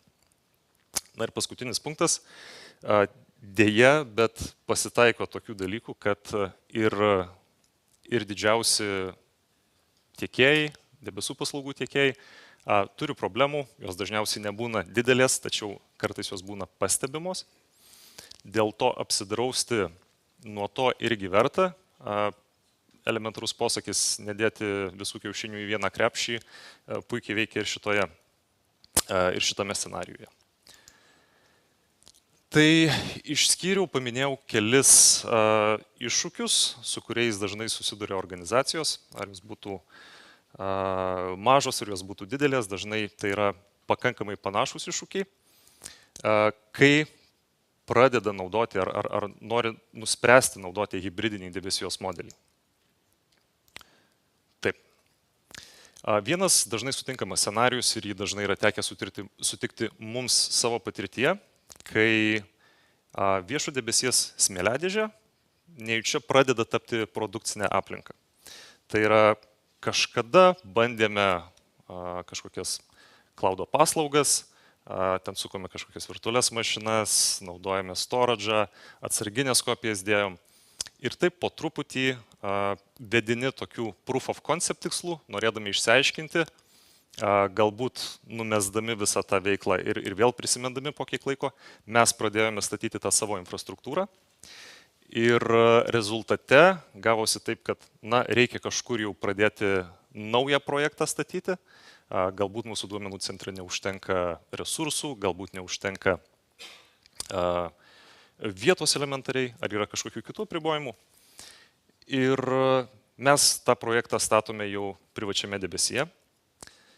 Ir tada iškyla tokios problemos, kad mes nesame pakankamai pasirūpinę fundamentaliais dalykais. Tai yra kokios mūsų management grupės, ar mes turime tinkamą rolių valdymą tame viešajame debesyje, ar mes tikrai žinome gerai, kokias paslaugas yra racionalu naudoti būtent tame scenarijoje. Tai čia yra vienas dažniausiai sutinkamų pavojingų dalykų ir dažnai organizacijos, kurios atsiduria tokioje situacijoje, kai palaipsniui įvažiuoja į viešąjį debesį, bet neturėdami aiškios strategijos pradžioje, turi iš tiesų startuoti lyg ir vėl iš naujo, nors jau yra, turi savo infrastruktūrą ir savo duomenų centruose, ir viešajame debesyje. Jie viešajame debesyje iš tiesų turi startuoti iš naujo ir atlikti šiokias tokias kaip ir migracijas jau ir ten. Kitas iš iššūkių galbūt irgi, tai yra požiūris, kad viešasis debesis yra tik dar viena hostingo aplinka. Ypač jeigu iki šiol mes turėjome savo on-premise duomenų centrus, kuriuose, irgi turim kažkokius virtualizacijos klasterius, galbūt turim kažkokius skriptus pasiruošę, kur mūsų administratoriai ir inžinieriai gali sukurti naujas virtualias mašinas, galbūt ir esame automatizavę kažkiek duomenų bazės deploymentą. Bet jeigu yra toks požiūris, kad tai yra tik tai dar vienas duomenų centras, tik tai pas Microsoft ar pas kažką kitą, kur aš galiu dėti savo virtualius serverius, potencialiai tokiu atveju mes neišnaudojame nemažai galimybių, kurias būtent ir vystė pastaruosius 10 metų viešosios debesijos provideriai. Tai yra būtent aukštesnio lygio nei infrastruktūra kaip paslauga, o platforma kaip paslauga ar programinė įranga kaip paslauga tipo paslaugos. Automatizacijos naudos. Vėlgi, jeigu mes turime pakankamai patirties automatizuojant dalykus pas save, tikėtina, kad mūsų komanda bus pajėgi automatizuoti dalykus ir viešajame debesyje. Bet jeigu mes neturime tokios patirties, ir mūsų automatizacijos galimybės buvo ribotos, viešasis debesis mums suteikia daug platesnės galimybės ir daug lengviau pradėti naudotis tomis automatizacijos naudomis. Atviri API įrankiai, komandinių eilučių įrankiai, deklaratyvios infrastruktūros kalbos, kurios leidžia mums automatizuoti ne tik pavienių serverių, bet didelių aplikacijų infrastruktūrų išleidimą. Na ir papildomos priemonės saugumui užtikrinti, tai yra nemažai PaaS ar SaaS tipo paslaugų, kurios mums leidžia ne tik tai užpildyti tą matomumo spragą, kurią mums įveda abstrakcijos sluoksnis viešo debesies, tačiau ir papildomai matyti, kas vyksta net ir mūsų on-premise infrastruktūroje, tai yra tam mūsų privačiam debesyje. Iššūkis numeris 3 - vienodų saugumo standartų užtikrinimas. Jeigu mes iki tol operavome virtualiomis mašinomis, mes potencialiai debesyje pradedame operuoti jau ir kitomis paslaugomis, valdomomis duomenų bazėmis, valdomomis duomenų saugyklomis, galbūt kažkokiamis ir SaaS paslaugomis. Ir metodai, kokiais mes užtikrindavome saugumą anksčiau pas save, yra šiek tiek kitokie. Ir dėl to mums reikia persvarstyti tą savo strategiją, kad neturėtume tokių labai dviejų skirtingų aplinkų, tai yra savo private cloud ir public cloud, ir galėtume daugmaž sustyguoti ir turėti pakankamą matomumą abiejose aplinkose. Ar informacija saugesnė privačiame duomenų centre ir debesyje? Čia yra labai diskutuotinas klausimas. Turėjome šiandien pavyzdžių apie duomenų centrų potencialų sunaikinimą, nors pasąmonėje turime tokį įsitikinimą, kad tai, ką mes turime patys savo, ką mes valdome pilnai, kad tai yra saugiau, kad aš galiu pasitikėti tuo, ką turiu ir tą, ką valdau, bet tai ne visada yra ta situacija. Ar tai būtų viešasis debesis, ar tai būtų mūsų duomenų centras, iš esmės saugumas didžiąja prasme priklausys nuo mūsų konfigūravimo galimybių, nuo mūsų gebėjimo vadovautis gerosiom praktikom. Tai šitas klausimas yra, toks, vadinkim, mano bent jau galvoje vis dar atviras. Saugumo užtikrinimas, saugumo priemonių užtikrinimas yra vienas dalykas, kitas dalykas yra, kaip mes savo resursus valdome. Jeigu mes turėjome savo privatų debesį, tas pats atnaujinimų diegimas. Galbūt mes ten naudojame kažkokį SCM įrankį, galbūt mes naudojame kažkokį kitą metodą. Kaip mes tą darysime savo hibridinėme debesyje, viešojo debesies dalyje? Galbūt mes galime tuos įrankius perpanaudoti ir tiesiog praplėsti tą savo infrastruktūrą. Galbūt mums laikas persvarstyti tą savo strategiją, išsirinkti naujus įrankius. Galbūt mums reikia arba mums patogu būtų pasinaudoti tuo, ką siūlo papildomai viešojo debesies tiekėjas. Taip. Ir 5 punktas - resursų klasifikavimas. Informaciją mes paprastai klasifikuojame pagal jos svarbą, pagal jos kritiškumą. Jeigu mes tai darėme iki šiol tik savo privačiajame debesyje, potencialiai mums, ko gero, reikės persvarstyti ir įvesti papildomas kategorijas, kai mes naudosimės ir viešo debesies resursais. Tai čia yra tokie 5 punktai, kuriuos išskyrėme ir šiek tiek dabar galime pereiti į kitą dalį apie būtent saugumo užtikrinimą hibridinėme modelyje. Fizinė apsauga. Čia mes matėme tuos paveikslėlius, mes matėme griaunamus duomenų centrus, mes žinome, kad duomenų centrai pas tą patį Microsoftą, AWS, Google, jie yra nepalyginamai didesnio masto negu ko gero bet koks duomenų centras pas mus Lietuvoje. Ir duomenų centro fizinės saugos užtikrinimui mes turime tuos Uptime Instituto tierus, mes turime ir pakankamai aukštų tierų duomenų centrų Lietuvoje. Jeigu mes lyginsime su didelių debesijos paslaugų tiekėjų duomenų centrais, mes galbūt galime užtikrinti pakankamą analogišką atitikti visokiems standartams, mes galime audituoti savo duomenų centrus, bet iš tiesų čia būtų galima dėti tokį, nežinau, geriausiu atveju lygybės ženklą, kad mes galime savo duomenų centrus prilyginti didžiųjų paslaugų tiekėjų duomenų centrams. Duomenų šifravimas ir aktų valdymas. Čia ko gero vienas iš kertinių ir svarbiausių dalykų, kai mes kalbame apie informacijos saugojimą kažkur, o ne pas mane patį. Tai vienas dalykas, jeigu mes turime savo lokalius duomenų centrus, nereikėtų manyti, kad ta informacija ten yra saugi ir kad jos nereikia šifruoti nei at rest, nei in memory, nei in transit. Be abejo, tai vis tiek turi būti įgyvendinta. Nes mes turime, ne tik tai pavojus perduodant informaciją, mes potencialiai galime turėti ir vidinių kažkokių pavojų. Nebūtinai tai bus kenkėjiškai nusiteikę asmenys, galbūt kažkam gali pavykti infiltruotis į mūsų specialistų įrangą, kuri yra naudojama valdyti tas paslaugas. Tai debesijos paslaugų tiekėjai iš tiesų siūlo tą šifravimą, ar tai būtų jų valdomi raktai, ar tai būtų klientų valdomi raktai, tiek saugant duomenis, tiek juos naudojant, tiek juos perduodant. Tai yra patogiai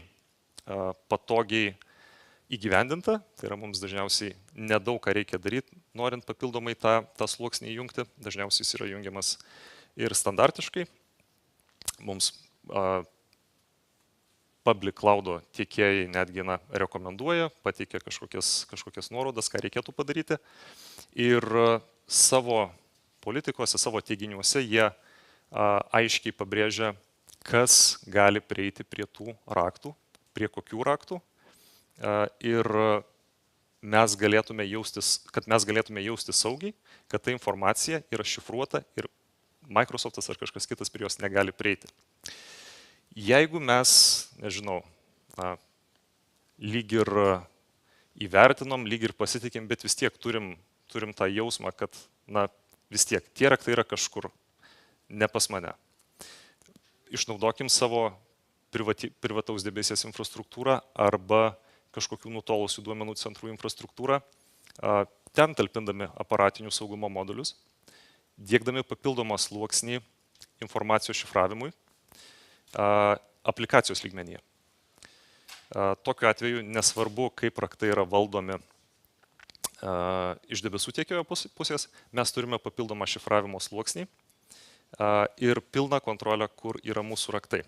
Be abejo, pasakyti yra daug lengviau negu įgyvendint.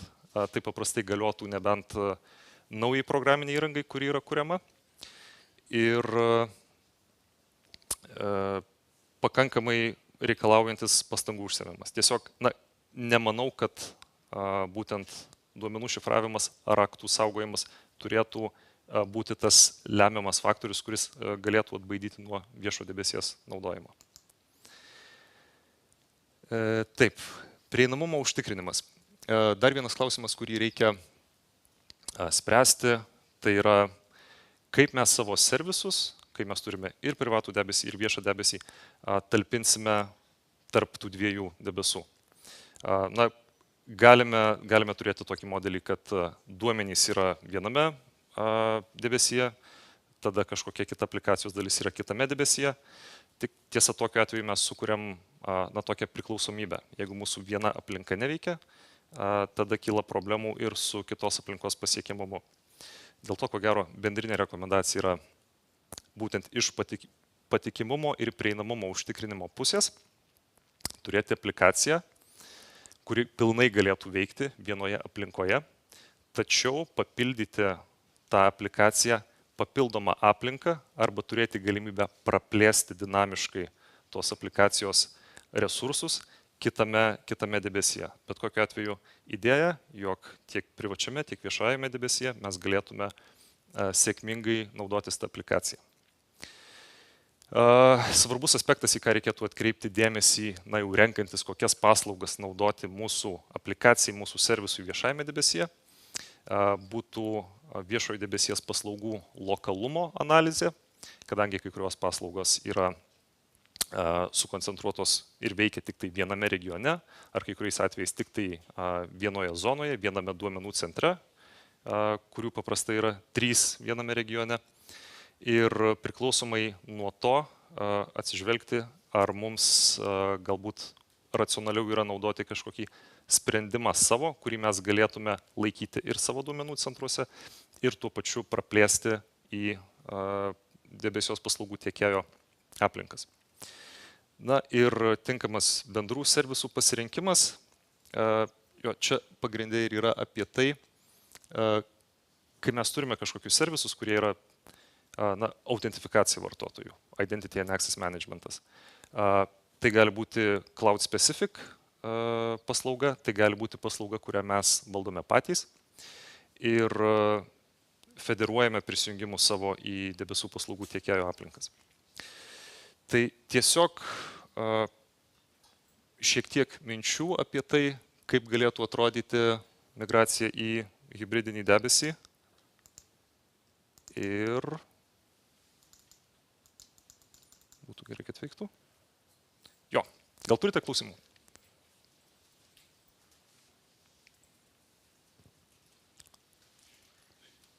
Ačiū tau už tą patį sunkiausią momentą, o dabar turiu... Kodėl patį sunkiausia? Todėl, kad prieš pietus prezentacija. O dabar turiu 2 prašymus. Tiksliau, 1 reikalavimą, 1 prašymą. Reikalavimas yra 1 valandą vėl susirinkti visiems čia. Turėsime trumpą diskusiją ir man teks ją moderuoti su Ratko, Ana ir Andrium Šemiškevičium iš Telijos infrastruktūros ir technikos direktorium. Ir labai lauksiu visų klausimų. Klausimus galite perduoti man tyliai, slaptai, kol pietausim, arba garsiai atsistoję čia viešai, kad pažiūrėtume, ką mes turim Lietuvoje padaryti, kad būtume ir secure, ir resilient, ir cyberis čia mūsų neįveiktų, o mes apsigintume. Tai dabar labai kviečiu papietaut ir reikalauju sugrįžti. Ačiū.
I know now it's a much more difficult time after the lunch because digestion kicks in, but what I hope that during the lunch you had all the discussions and you prepared a lot of the questions to their panelists. Radko, you already know, Andrius Šemeškevičius, Technical Director of Telia, and Anna also already presented from Palo Alto perspective.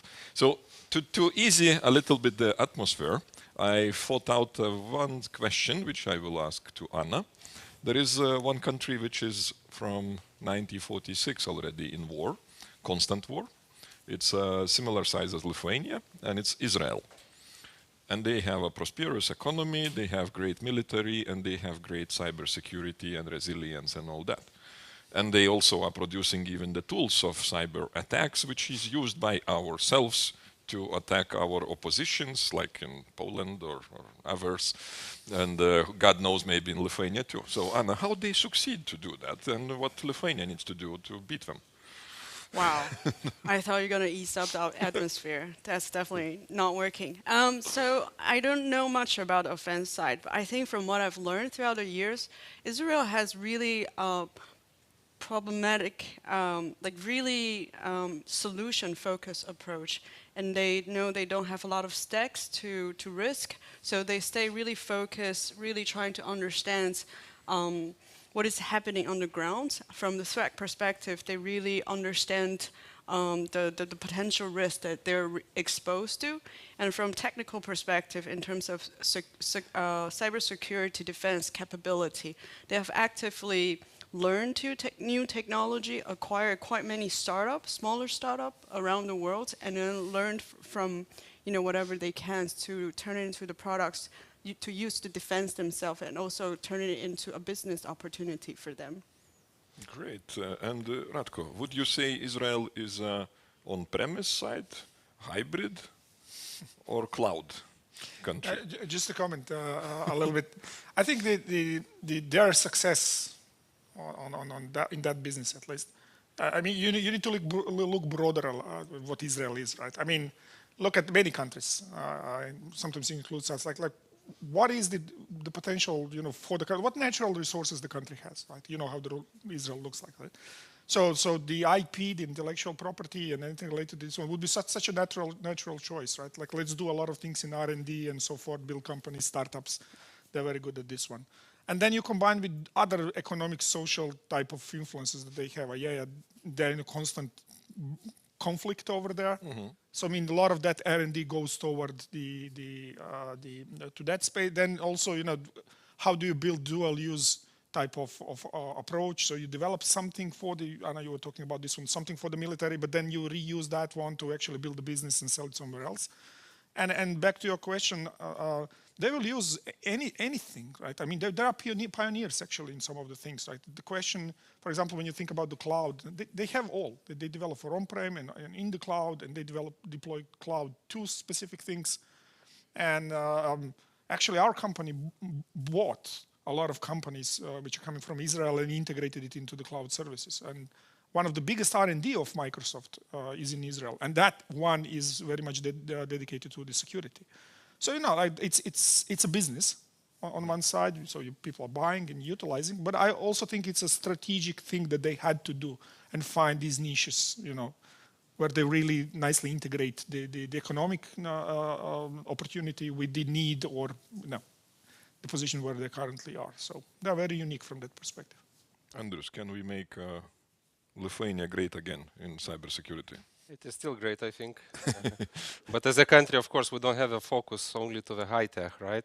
We talk about agriculture, we give some money, the government is giving money to those areas, etc. So Lithuania is not focused. I'm not an expert in Israel, but I know them for many years that they actually focused on the high tech. And high tech or cybersec is also part of the high tech industry. They are not producing, Israel is probably not producing any advanced chips like South Korea. But they are producing software more or less, or designing solutions where the design is protected by IP, as you say. And this NSO Pegasus software is probably the most hot product now on the plate, so to say, in the market. Yeah, so Lithuania needs to do something else. So can we, let's say, what we need in Lithuania that we could code anti-Pegasus software just to kill agriculture, or? No, I think you don't need to kill anything. It's a matter of your priorities and the focus. So if you ask what is the focus in Lithuania, I think different people will give different answers. Even from the countries, let's say, from the parliament or from the government, different ministers will give different answers, I'm pretty sure. So there is no one goal, which we try to be everywhere, I think. That's a dangerous spot to be nowhere. I think the way when you ask these questions, you made a comparison that it's a fairly small size countries. That also means the resources you have, the people you have to develop in multiple domains, multiple fields is challenging. And I think one thing Israel did really well is to automated a lot of the process. So in terms of security SOC team, they have developed a lot of solutions to automate the SOC team to protect the security team from overwhelmed by the alarm, automatically find the correlations between the threats and the data, internal data, and even automated some of the immediate like urgent response there. And so they really prioritize things that could scale up easily by utilizing the right tools instead of spending too much manpower, too many hours to find the solutions. So advice for Lithuania would be, if we want to be, I don't know, cyber secure country as such size and with these neighbors, it's automation of the tools, or it's a more manpower, it's development of something, or it's implementing what is already in the world, just putting it in place. Yeah, I think it's just that's the right strategy to go and make sure you focus on the solutions that could easily scale up and kind of free up the manpower to do what human beings are doing the best, which is come up with creative solutions and identify new issue, identify the unknown. The new things need to be tackled or solved, and then let the machines to do the repeatable actions. Radko, I will ask you one question. It's about, okay, we are in NATO. We have this common defense. NATO also is having this security special task forces. Should the states start thinking about not protecting only, let's say, should it be free states like Lithuania, Latvia, Estonia, combining the space and protecting it, cyberspace, I mean, together, or it's not good idea? Everybody should be on their own and just the special forces come when the problem hits. Yeah, I mean, first I will answer as an engineer, right? Which is like, of course, it's a good idea. I mean, and in theory, it's not just an idea. The countries are trying to do that, right? We have so many the different mechanisms and the alliances which are trying to do that thing, right?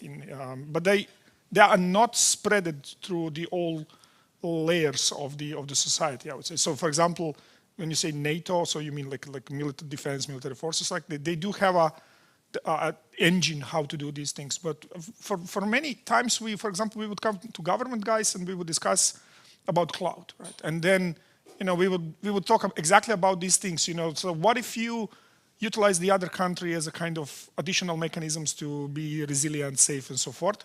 And then I need to talk about, not as an engineer, but as kind of very close to a politician, because the answer is no. Why? Because inherently we don't trust them. Even if we are very close, we are connected and so forth. It's another country, another sovereignty, another, legal environment and so forth, right? So we should think about these things, but we need to have consensus on all layers why we are doing this one. Otherwise, it's super hard, right? It stays on the level of individual engagements or something where individuals think that they can accept the risk and do something like that, right? Your neighbors, Estonians, Digital Embassy is an example of that type of collaboration. Or if you're utilizing Telia and then Telia says, proposes, let's utilize our backup centers which are somewhere outside the country. It's a very individual example, right? Or bilateral between two countries or something like that.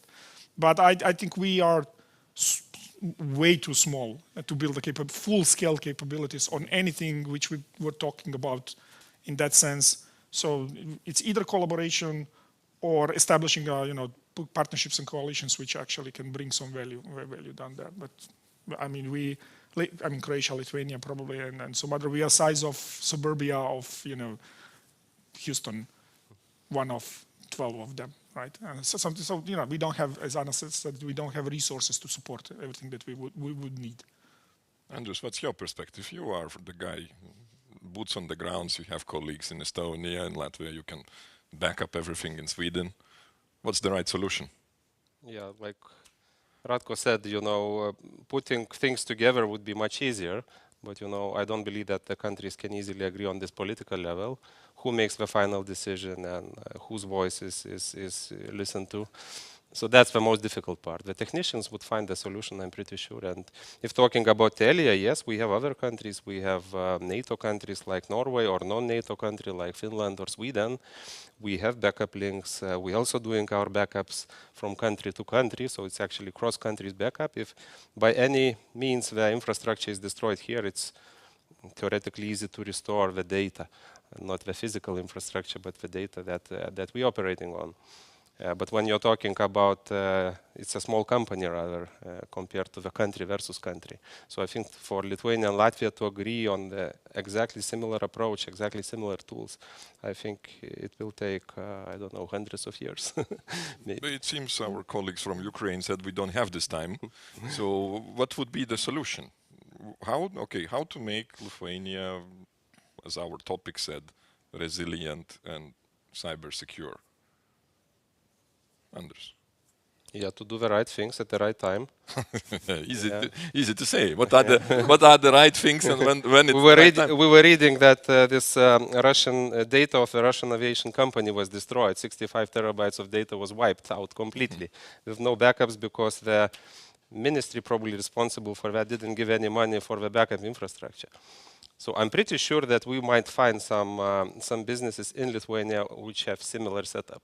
They have some money to run, but we don't have any money to restore from whatever disaster is. So of course we need to do many things, and the technical specialists will tell you what we need to do. This discussion, cloud, on-prem, hybrid cloud, is very relevant, especially when we talk about destruction of the facilities actually in the country. It's not about flooding of Registru Centras server room. It's about destruction of the facilities across the country. It's about closing perimeter of a country.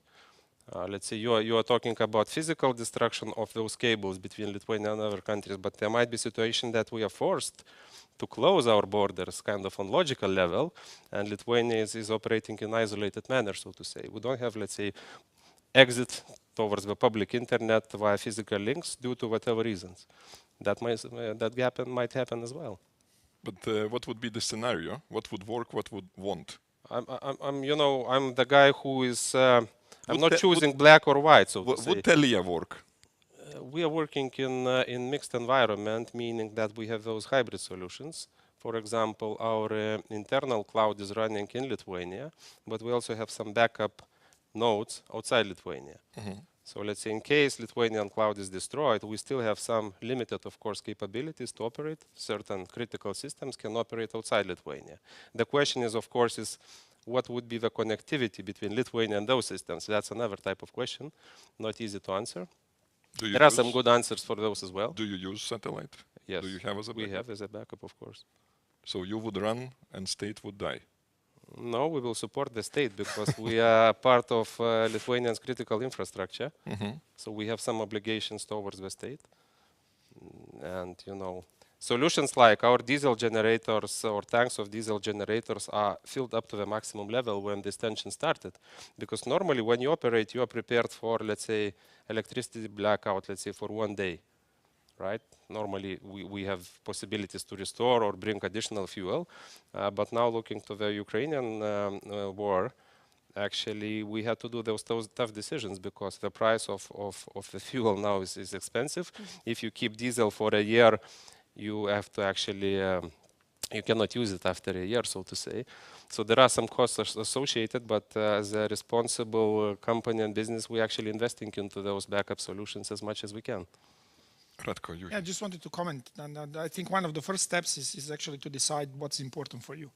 Actually, there's a prioritization list in the terms of, like looking at what is important in the levels of data or identities or connectivities and so forth. Because not everything is equally important. When you say government will not run, well, some functions shouldn't run at that time because you are shifting priorities or resources towards something which is important. And if you think about, funny example on this one is how human body works, right? I mean, I don't know, you've been probably to roller coasters, right? And you go to, I went with my kids to the roller coaster, so we are doing these loops. And suddenly my pictures is black and white. I'm looking at it, there's no colors, right? And then there's no picture at all, right? This is just a black view. Why? Because you're in the loop, few G, and your mind starts to shut down the functions, right? Because he's protecting the vital ones. And obviously vision is not, at that point, there was not and I'm shocked like how that works. And actually that's what brains does automatically. It's just like, he's like, color is not important, kill the color, right? And this is how we think about critical infrastructures and resiliency around and so forth. So when war starts, you would say, well, maybe, and I'm joking on this one, maybe Twitter is not important, super, like I will shift, like all these resources in the terms of bandwidth somewhere else. And our friend from the Ukraine actually said that. He said, like, now we have all this capacity here and capacity over there, but now the links are the problem. We need to reshuffle links and bandwidths and everything because we have to copy and move the data, right? So what is important, in which order, what we are going to say, what we are going to let loose, and how we are going to restore later back, right? It has to be part of the plan. Anything to add on? I think they pretty well explained everything that I could think of, yes. I have no lines here. And then we will find you on a line. Okay. So could it be, when you observe, you showed us this recent 6-month scenario, but this is not the only war in the world. No. Do you observe the same scenarios in other conflict zones? Is there a pattern of mixing the cyber attacks and then going to the war, or it was just some special thing? I think it's definitely not to this extent. So one of the group that we talk about, the Kibernetinio, it was actually created back in 2013. So there were 5 FSB officers at the post of Crimea. So this is a really long-term operations.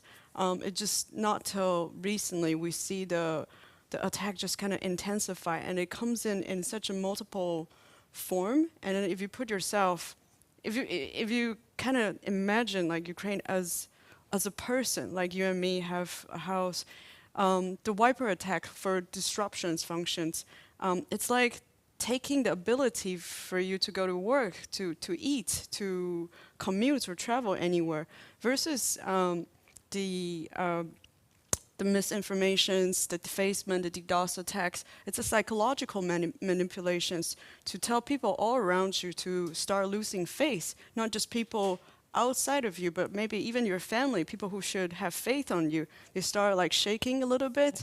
And then last but not the least, stealing the confirmations from you with APT attack. It's almost like someone somehow get a backup copy to come to your house, and then being able to learn everything about you, your history, touch your stuff. That's like really multiple layers, sense of threats coming in all different directions. So I think right now, as the whole world is paying attention to this, we're learning a lot, and then it's definitely a really important lessons when we look back in history. Like, this is definitely the new level of aggression that we're seeing. So basically, if you will see such a pattern somewhere else in the world, you will say that's the day when they will come with the boots. I think it's continuously like ongoing, but it's because of the time frame that we put together, make it so clear. Like, we really amplify zooming in to see what is happening all the same times, and then can a country handle this multiple layer of attacks at the same times, and how does Ukraine respond to it? How do they share the informations? and allow the security community to use the initial data they shared to do our own investigation and threat hunting. And then it really kind of shed light on what is happening and how severe the whole situation is.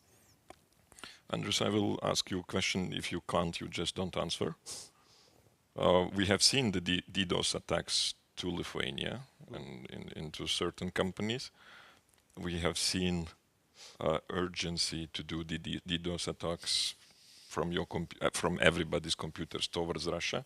Have there been attempts to use Lithuanian infrastructure to attack Ukraine as well?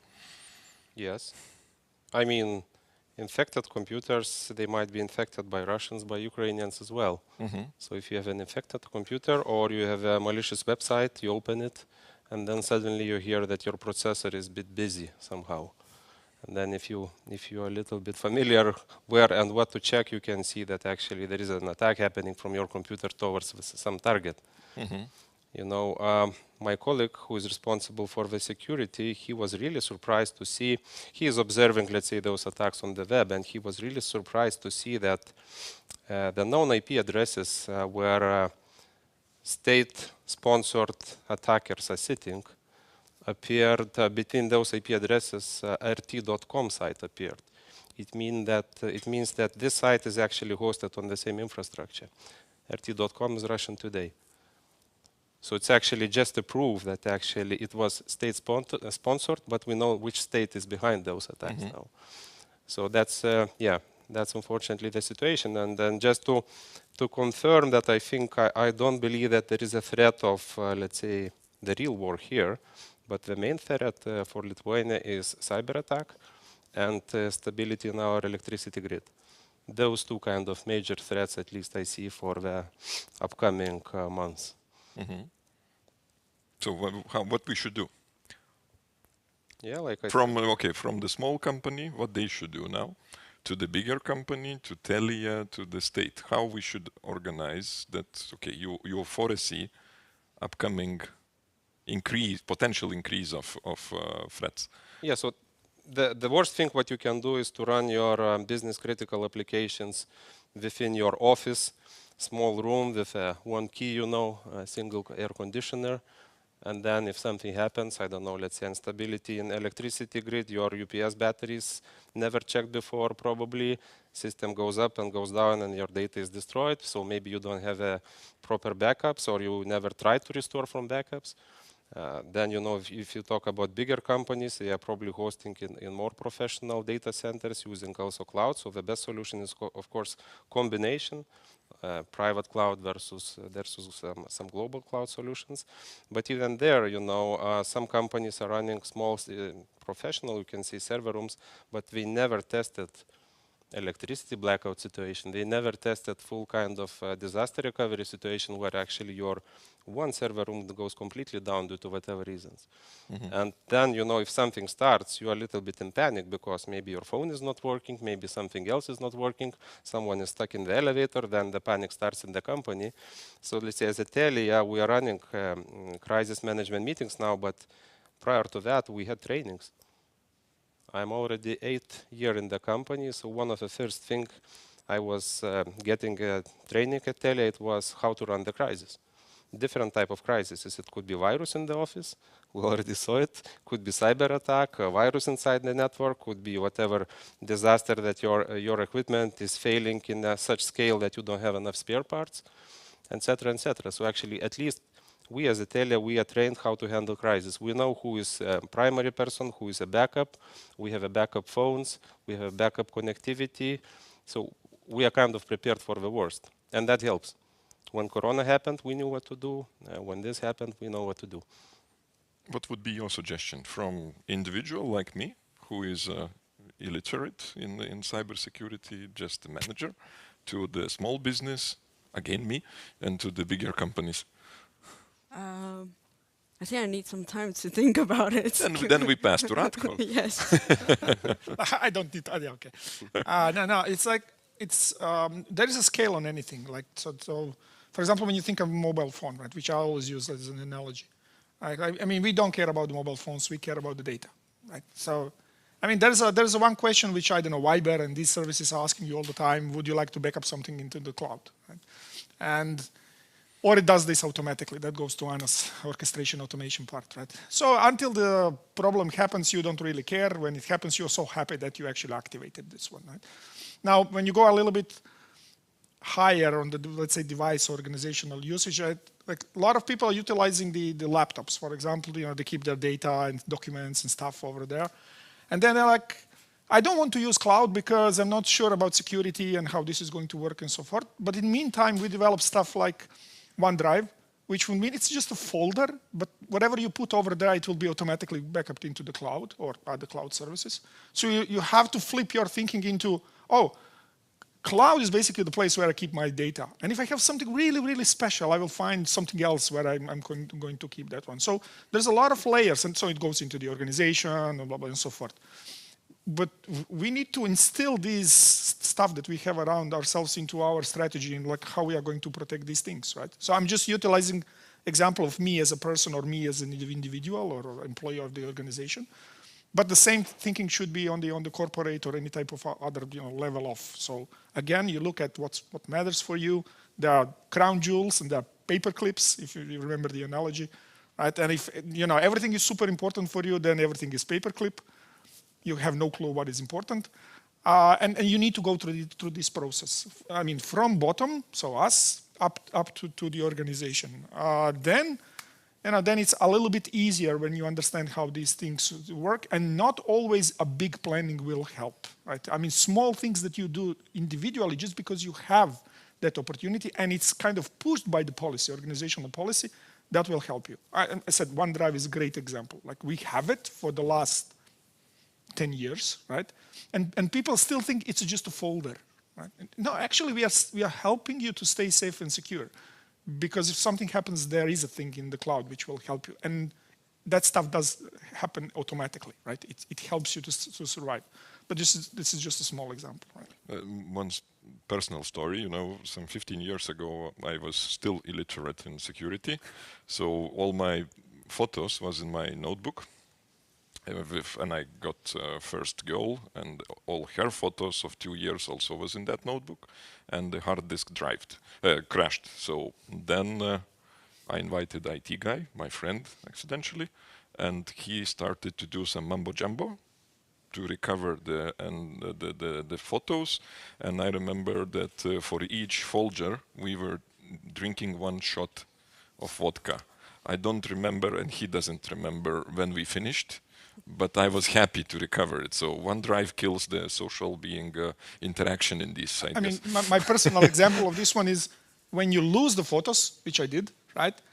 Same kids, is me explaining to my wife that this happened. Like saying I lost 3 years of photos of my, I didn't really care how much undelete tool costs. I was like anything just to recover something. Yeah, right? I told So yeah, I'm with you on this one. Because, I don't remember. But now we don't talk, with my friend, because there is no hard drive crashes anymore. It's OneDrive is solving it. Yeah. Anna, what you would add? I would say, yes, I've came across smaller organizations. Of course, the backup in the cloud is like the heavy solutions that we kind of rely on for most of the organizations. But I found it very interesting that I've seen some of the corporates that not my customers, but more of like friends. And I see that for really extremely critical information, like you said, there's crown jewels, there are things that's not as important. But for really critical informations, they still keep a paper copy for the entire organization, just in case of things are not functioning well. As we talk about, we used the word hybrid a lot throughout the session today. And we somehow are kind of building that image that cybers or technology is the main solutions to solve all the problem. Maybe it's also time to think about if you flip the solutions the other way around. Sometimes the physical backup plan could be something complementary to what technology cannot do or when it's disrupted. I will provoke Andrus. He told that Telia is, and I know he is right, I have been there as well, all the drill downs and trainings and everything. But now, question, yes or no? Answer. 2012, 21. Have there been a training of all critical infrastructure providers working together on crisis situations in Lithuania?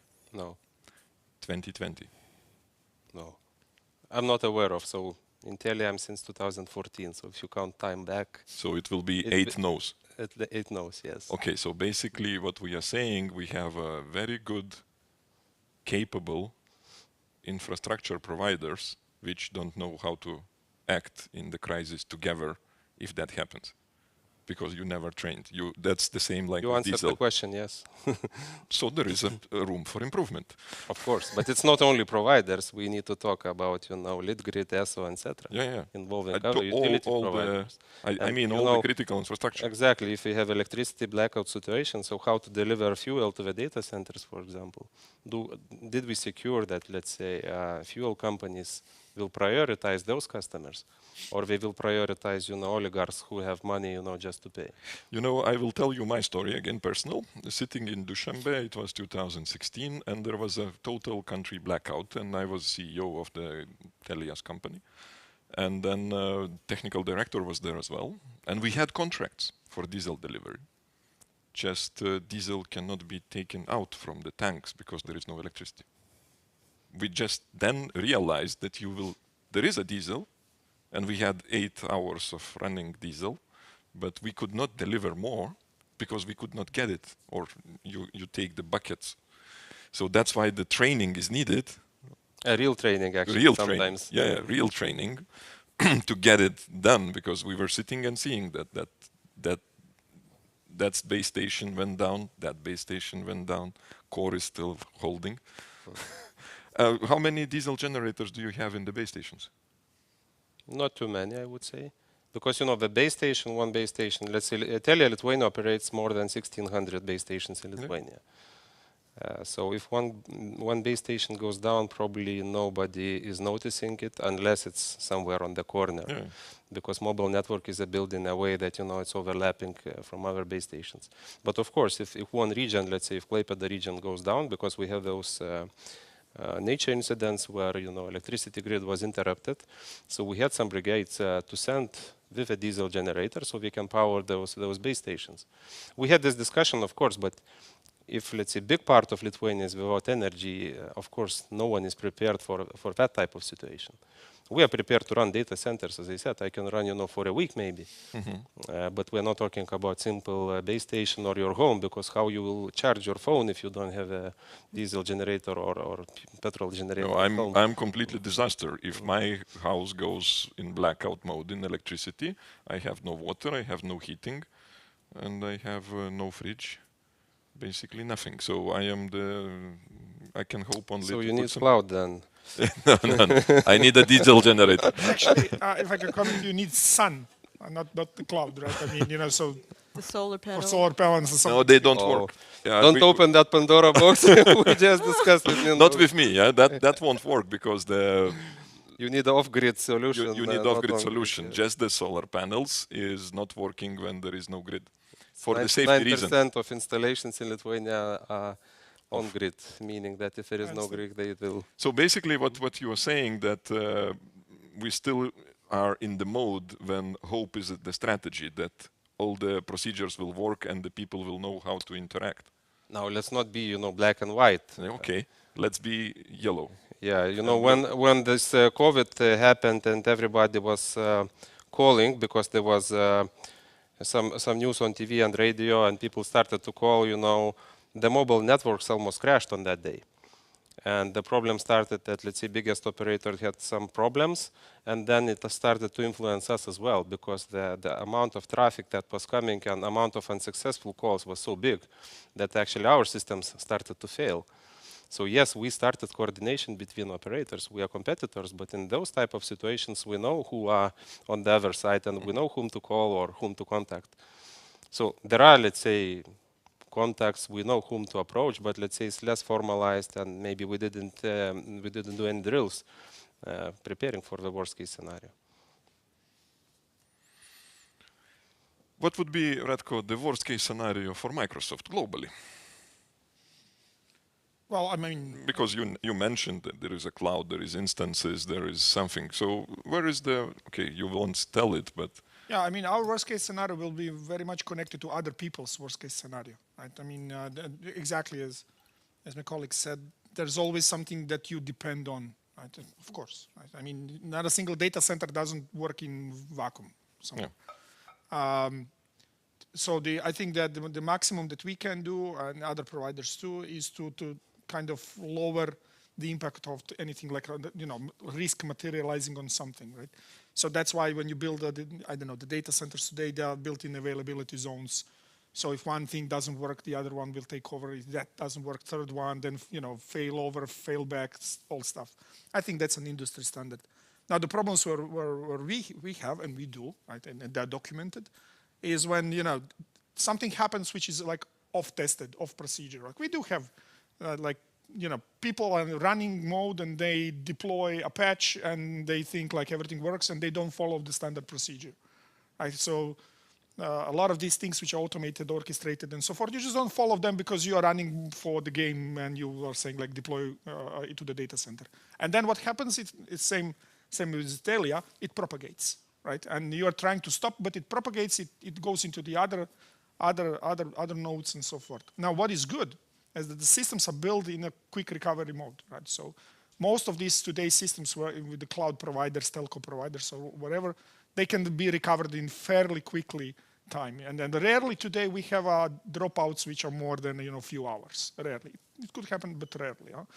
And then this prioritization of risks also goes into different directions. And I'll now use telco example because we were joking about this one with the telco company. They said like, we do understand that you think that our for example, mobile cell network is super important for us. And guys like, yes, it is. But if we don't have a signal right now, no one will notice. We are here, chatting, discussing. You don't know. They said, but if our IPTV goes down, like TV over the the networks, they said immediately we have 45,000 calls. Immediately, because the people who are retired, they're watching their Turkish soap, and then if everything is frozen.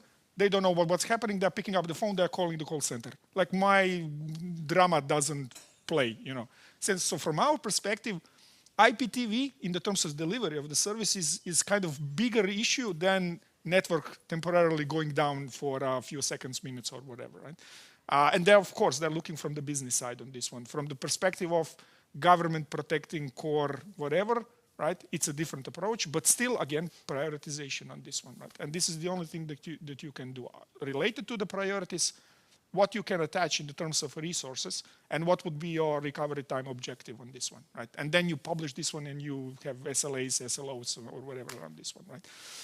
But that's how we protect ourselves and then back the customers. And that's why we never have a 100% availability. No one guarantees for this one.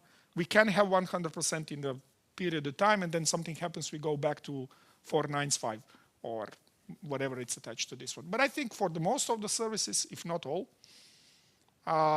lately, last few years, 4.9 something, right? And it's publicly documented, right? System works like that. It steps in, it's available, right? But then I cannot say that it works perfectly. Okay, they will not reveal the vulnerabilities, but Anna will tell. Yeah? Absolutely not. No, but I think for us, I mean, as a network security company, and we host our cloud-based sandbox a lot to determine if the traffics or malware is being reached out to our customers' systems, is it valid or not? Is it malicious or not? And it really heavily depends on the connectivity. So if telecom is down and like the cloud service is down, like for us, it would definitely hurt our productions and hurt the protection within buildings. The way we kind of design the whole architectures is to quickly turn patient zero, what we learn from them, to a really almost real-time diagnosis, and then upload the verdict in our cloud systems. So if it's not, so that if any other of our customers being hit by the same signature, we can immediately tell them this is malicious. Either quarantine it, block it, stop it, and that's the reason why like it's a big part of our protections, the philosophy, the technology that we rely on. So for us, if we lost the connectivity, I think, yeah, it would be a disaster for us and a lot of our customers. Anyway, you seems too much comfortable. It's not so interesting. Everybody is advocating cloud and hybrid. What is the use case scenario for the on-premise own infrastructure?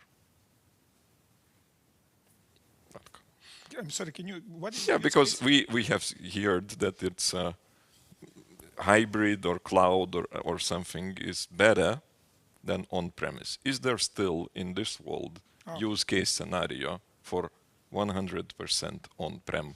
Of course. And what is the benefit for that? No. I mean, one of the first thing that we try to kind of clear up at the beginning of conversation is like, you're not taking the one brick and you're replacing it with another one. This is not the approach. It's not like saying like, hey, you have everything on-prem, now move everything to the cloud. Like that doesn't work. Why? Because then again, if you know what is important, a lot of things belong to public safety, national security type of, you need to revisit this one, what do you want and how you want to protect this one. Some of the workloads, exactly as my colleagues said, like, you want to keep them in this dual availability type of zone, right? What if connectivity goes down? Right? That's a valid question. And in many governments, we spend a lot of time on confidentiality, integrity, availability. So availability, that's a CISO type of the discussion. How do we build hybrid? And what if the net, connectivity goes down? Can hybrid part take over? How that should be built? Where's the limit of that investment, right? Given the 5 nines or whatever. How do we make sure that there's a redundancy, or not just double redundancy, like multiple redundancy in the terms of connectivity, right? So, I mean, look at Ukraine now. Okay, now is the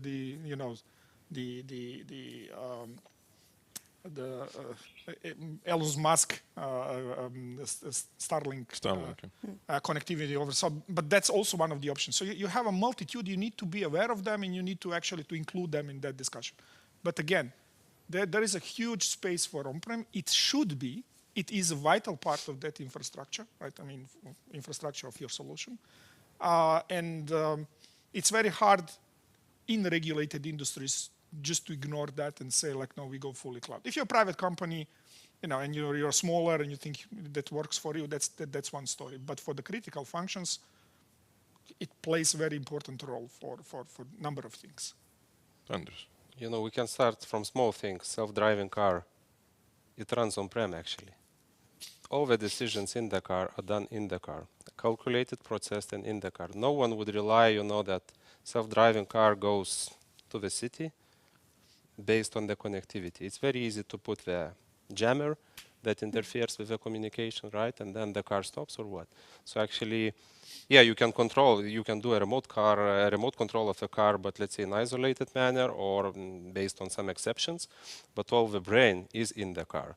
If you take the aircrafts, it's exactly the same, and then we can go and go. Sometimes you need the extremely good latency for your, factory or whatever. So if you put something to the cloud, the connectivity will eat that latency and you will not be able to operate. So there are lots of, let's say, cases. Sometimes you have an enormous amount of data you need to process within very short time frame, and then that data is kind of useless for you. So again, loading that data for 2 days to the cloud, processing it there, and then downloading something back, maybe not the best use case. So let's say in order to get the most of the hardware power, the naked or naked hardware is the most powerful thing, right? You don't need to ship it back and forth. So you will find a lot of cases, I think, where you do on-prem. You can do on-prem cloud also. You do backups, But let's say for your daily operations, it might be needed that you have everything here, close to the user. Yeah, I agree on that. And I think when it comes to security defense, like what I mentioned before, it was more like signature-based protections, but there are a lot of analysis that's behavior-based, run in the endpoint. So you have like a light version of AI detections to determine if the behaviors of the endpoints is acting abnormally. Earlier today in the presentation, I talked about the hermetic wipers. It was actually detected that way because we detect there was something abnormal, so we stopped it and blocked it. And it was much later on when we realized, wait, there's a wiper attack happening. Let's do the retro threat hunting. And we realized what we stopped was part of the the campaign at the time. So like those are the informations also like really important to run at the endpoints. Cloud's not the whole solutions, but like I think security perspective, it's really layered. Having layer of detections, layer of analysis, layers of protections are really critical. So yes, cloud is not the only solutions, but it's an important elements of it. Yeah. And just to, maybe to add, and I apologize for I forgot. Now, don't think about the cloud as a very much connected to the physical infrastructure, like data center, right? I mean, what we have cloud platforms which are providing cloud services in different shapes and forms when you think about the infrastructure. So we are going toward, and you have today a bunch of solutions, not just from us, from many providers, which are same platform, same cloud services, which go basically to the edge, right? So just to give you the example, and some of you probably know about this Rimac car, Croatia, they bought Bugatti, very expensive car and so forth. They actually produce like 200, 300 cars. Total in series cars cost like 2 million euros, one per car, right? And they signed up the agreement with us. Why? They said like we are selling cars worldwide. We need endpoints, right?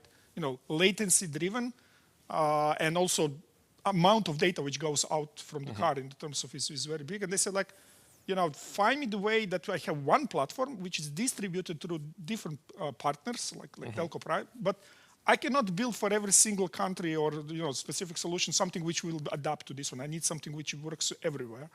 And so we go to crazy places with the cloud platforms, but it's still one cloud platform in the terms of what is over there. For example, in military, you have given the discussion, right? You have hybrid devices which are very, very movable. They follow the mobility of the deployment of forces or so. So, for example, you have a cloud node which is self-operated, which fits in your backpack of individual. It's powered by the battery. And when you deploy the units, right, one of the guys are bringing the cloud node with them, and it operates on the data which they collect over there without any connection. Because you will throw the drone, it will go do some analysis, you will see it on the screen, it will be processed by the artificial intelligence here, and you would say, okay, I know where the targets are, right? And no connections because the scenario, right, requires a disconnected solution. But, like we think like, okay, that could also be deployed from the cloud with the cloud services, right? But then it's fully disconnected, right? So we have like this, you can spend days in these multi-options that they exist. Let's talk people. But not the sense that the people is the most vulnerable link in all the security. Let's talk about the people providing the security services. Can they be also a threat? Because that's the question comes from the audience, the people asked you to ask, because they see that some companies you hire to do the pen test, they do it cheaply just to keep the backdoor later on. And that's the case in Ukraine with Russians and so on. So how to be, when buying security services, how to make sure that you are secure? Anders. You're asking me? Yeah, all of you, but I see that you are... You're never, you're never 100% secure, that's for sure. If you don't do anything, of course, you go down on the level of the security, so every day you need to invest, but that's why we have, isolated environments, we have procedures, code reviews, we have lots of tools that allow us to prevent, let's say, mistakes, but also, let's say, the bad guys who are trying to do it. But there are cases, known cases, that this supply chain attacks, so-called, that something was implanted and the company that, or SolarWinds, if you take, there are many kind of examples where, let's say, the company was doing everything right, you can say, from the high-level perspective, but somehow they got some implant from the bad guys. I saw the attempts, even to implant some bad code into the Linux kernel. The Linux is used everywhere, the kernel is everywhere, and actually there are groups probably making some mistakes on purpose, and then thousands of programmers are reviewing, and thanks God that we are noticing, or we have also some artificial intelligence to spot those mistakes, but the latest Log4j, for example, vulnerability, there are discussions, was it on purpose, or it's a mistake? because every second system, I would say, in the world was using that component. So we never 100% secure. Okay. Can we be? As much as I would love to see that day, but I'm afraid I have to agree with him. There's a saying in the security industries that you're as secure as the weakest link of your organizations. And unfortunately, people are sometimes the weakest link because we as humans, we make mistakes, we learn from experience and we learn from others, and there's always a gap between, like the best practice and the reality. I'm afraid, this is the reason why we kind of use a lot of toolings, automations, because we want to make sure is when someone make a really good judgment and come up with a very mature best practice or process, working process, it can be shared, and it can kind of shared companies-wise, organizations-wise, nation-wise, and but it's also, I think, like the people, is the source of creative solutions. People are the one who understand other people's needs, who understand the mistakes, who understand the needs for better technologies to drive that solutions, to continuously brainstorms. And people are the one who kind of building trust and see the needs to collaborate. So in terms of threat intelligence sharings, people's are the main drive, understand, hey, we need to talk more about this. We are different, but I see this, you see that. How can we bring a consensus? How do we slowly building trust and build that connections and improve the sharing process and make sure there are some actions being taken in the end of the day? Yeah, I mean, I remember when we were working on some projects, like the project managers would say, all projects would be successful if I could remove people from the projects, right?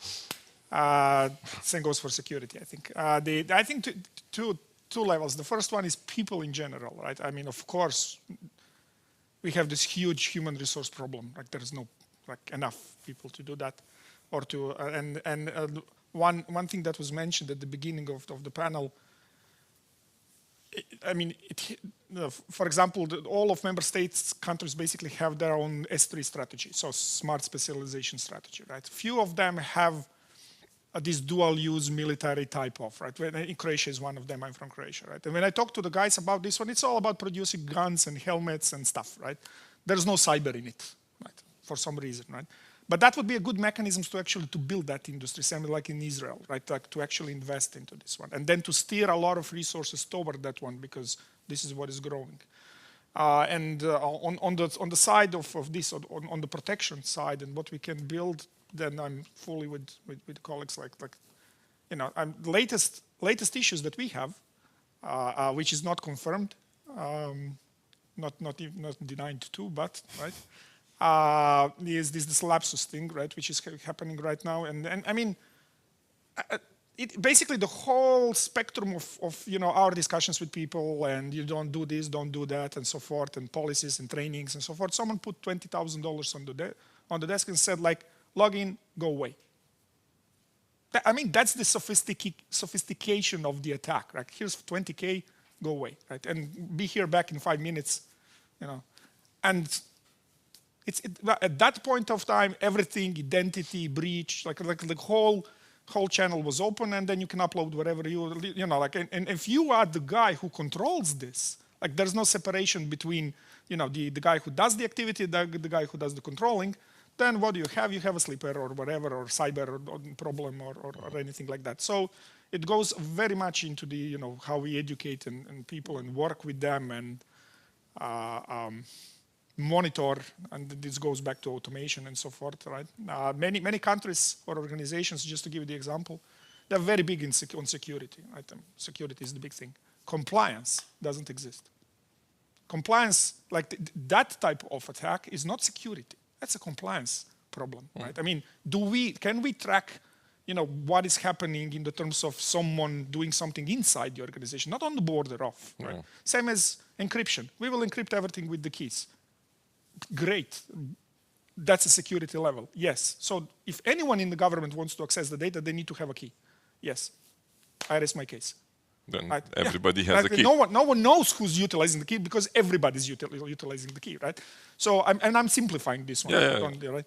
I'm simplifying, but if that's the approach, then we have different problems. And I have a problem. I run out of the questions and I need the help from the audience. And here you go. That was an easy one.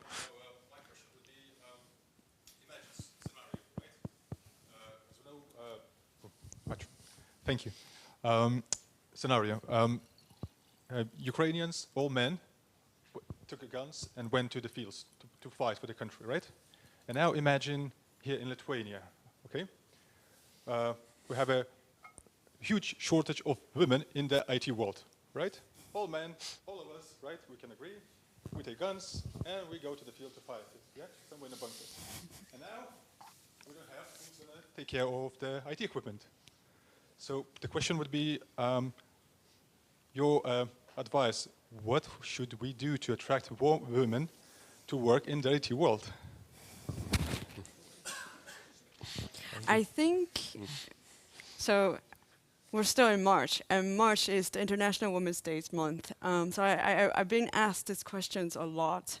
I think from what I've observed, there is a myth that you have to be this overachieving, super smart, Wonder Woman-like females to be, part of the cybersecurity, information security industry. And it was not true. Cybersecurity is a marathon. More importantly, it's a team marathon. You have to run together and make sure everybody's elevated to that level. And to keep your team working and make to that finish lines together, it is those really meaningful relationships, such as mentorship, such as supporting group, studying group, that help people to see your difference is appreciated. You can be a PM, you can be marketing people who help people better understand the threats, create the right platform, the right message, so people don't get terrified in handling security issue, so on and so forth. So I really think in the end of the day, to create a really diverse and inclusive environments for cybersecurity industry, not just to recruit women, but everybody. And it's the key is to help them to see you're different and you will be appreciated. It's a field, it's so new.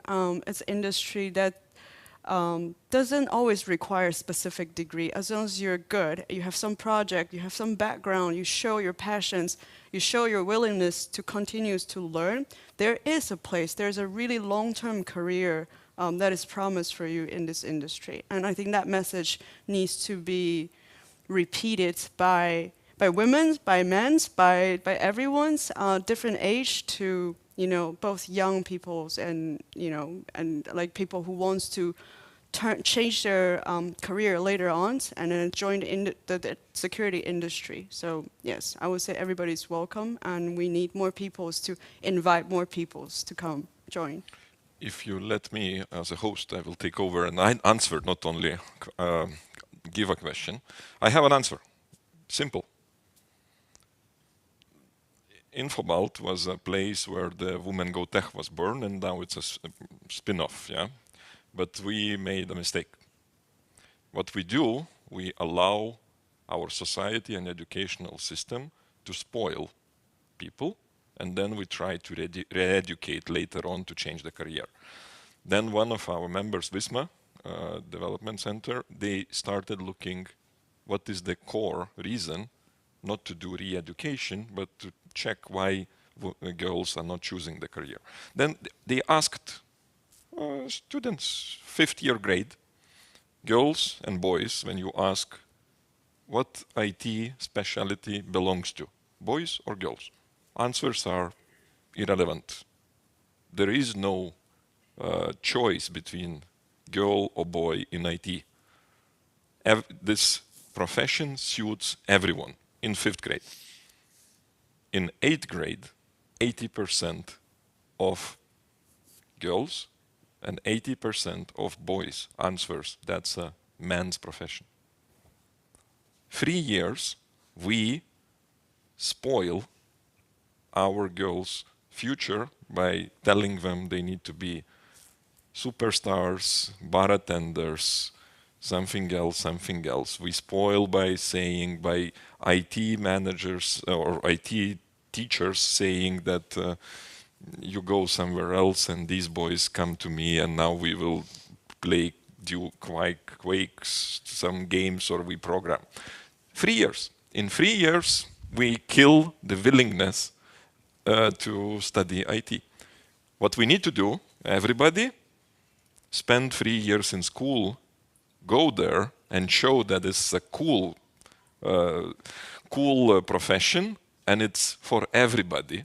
I mean, literally, go to the schools. Give an examples and say that girls should come, and then they will come. Visma did another thing. Yeah, they did this Angis.net, but they were showing not the teachers, not like me, who is gray, not these bearded guys with the Crocs, or the MIT professor who feel he's an unattractive person, sexually unattractive, as many of us. With the belts, yeah. What they did, they took real programmers, real girls, real boys who are having a funny life you would like to associate with. If you go to the Google, to YouTube and you ask, okay, some, I don't know, Python coding, there will be a boring head like me talking, yeah. It has to be gamification, it has to be fun. Yeah, it has to be sexy. I wonder what is the gender balance at Microsoft, for example? If you take all your employees, do you know the percentage? Actually, it's not that bad. I can tell you that from the. Of course, we are like 150,000 people company. I would need to check for specific roles and positions. I can tell you that, but for the management positions, so general manager would be representative of someone who leads the company per country. In Central and Eastern Europe, we have more ladies which are running the organization. Here in Lithuania, we have a lady which is running the Baltics, Lithuania, Estonia, and in Latvia. But there's a but. Don't think that there was no intentional thinking about this one, like the diversity in general. So diversity, inclusion, allyship, all these things are very big on corporate agendas, probably in Telia too, right? Yep. So you have to, unfortunately, but you have to correct something which is deeply embedded in us because of the last few hundred years of thinking of this one. And if we are going to wait for few hundred years to correct it by some magical sticks, it won't happen, right? And I just wanted to comment, unfortunately, or fortunately, but we have the examples where that difference just disappeared, right? I mean, then look what is happening. We said Israel, right? Military forces, Ukraine, current events. Like ladies are fighting with the guys, like equally, And I think we passed, if you remember, Second World War, when all the guys went into the war, and then suddenly all the ladies took the factories, and then the war was over. Then guys came back and they said, well, what do we do now? And they sent basically ladies back to, from the factories, and the guys took over back the factory, right? That US example. Right? We are not there anymore, right? And this is not going to be black and white. Tomorrow is war, and what do we do? But I think that change happens faster than we actually think. So it's going to be very mixed. Not all guys go to the war, right? Some of them don't want to go. Some of them shouldn't go to the war, right? Being a guy. But I have a number of examples. I'm from Croatia, right? Where we equally fought together and, we appreciated each other. But that is the specific situation, right? So we should embrace it and go back to the STEM time, right? And settle, and then early years, put everything together, and then support whatever needs to be supported, right? So. More questions? So we answered all of them. So I would like to thank Radko. Yeah. One more.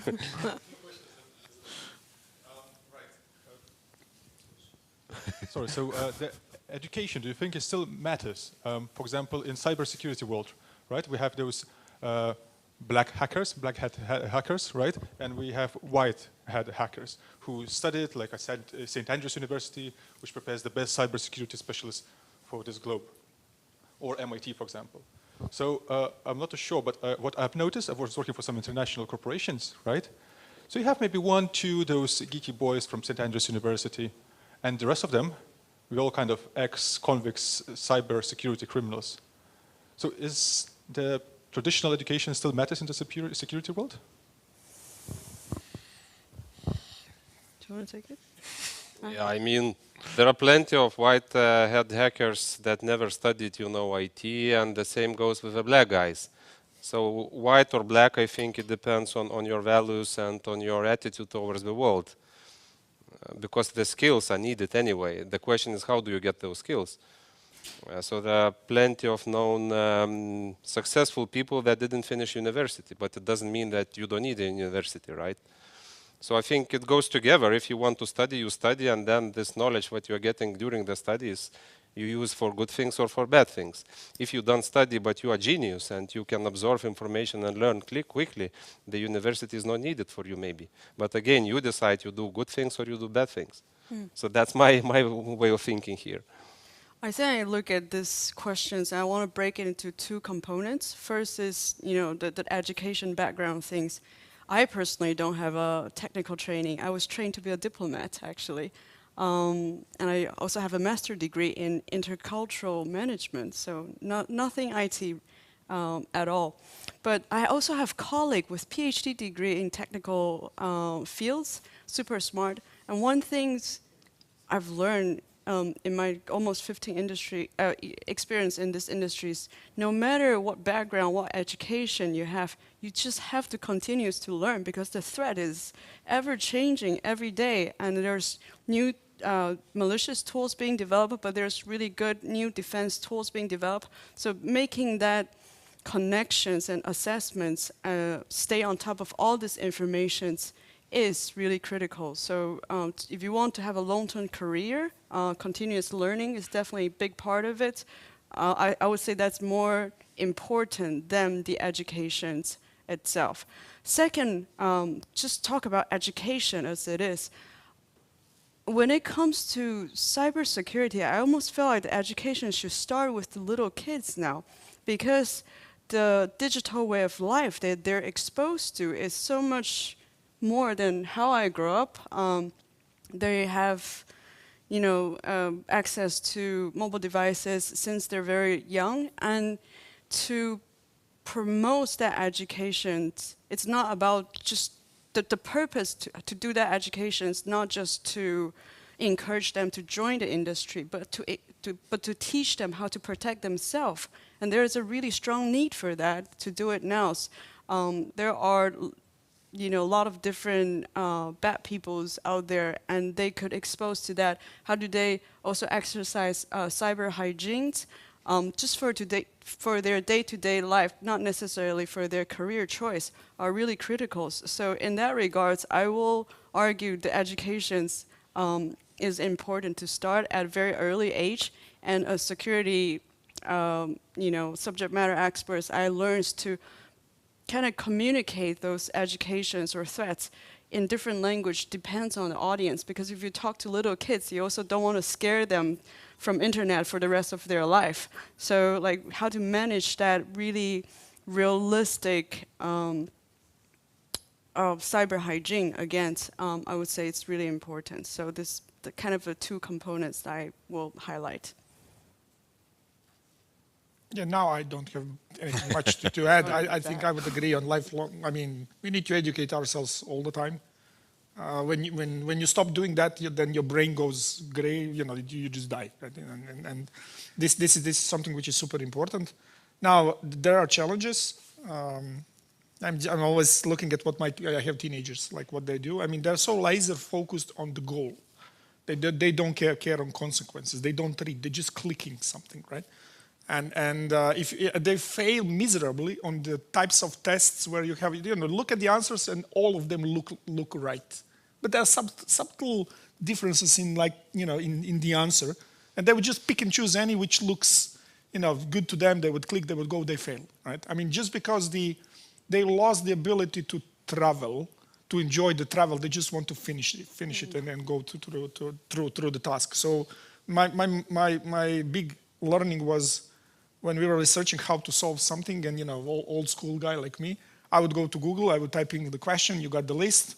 What do? You start to click on the links and read stuff, you want to understand. Huh? So we typed in, and then I'm opening the first link, and my guy's like, where are you going? I'm like, no, I need to read this to understand what to do. And he's like, no, you have a YouTube video. You click on the YouTube video, there's an answer. And that's true. Yeah, there's a 30 seconds YouTube video which actually tells you how to do that. Right? Our generation, we would be, I need to understand, I need to build knowledge around this when I want to be whatever. They just want to finish everything. That works in that situation. In 80% of others, he gets into the trouble because of these things, right? So, right, it's a challenge. The last one. So, thank you, Radko. Thank you, Andrews. Thank you, Anna. Nice to meet you. It was great pleasure to have you here and have this discussion. We didn't open up any secrets. I hope we stressed once again the importance and the different angles of security solutions, resilience, and also the use cases for different technologies. So thank you so much. Thank you, Mindaugas. Thank you.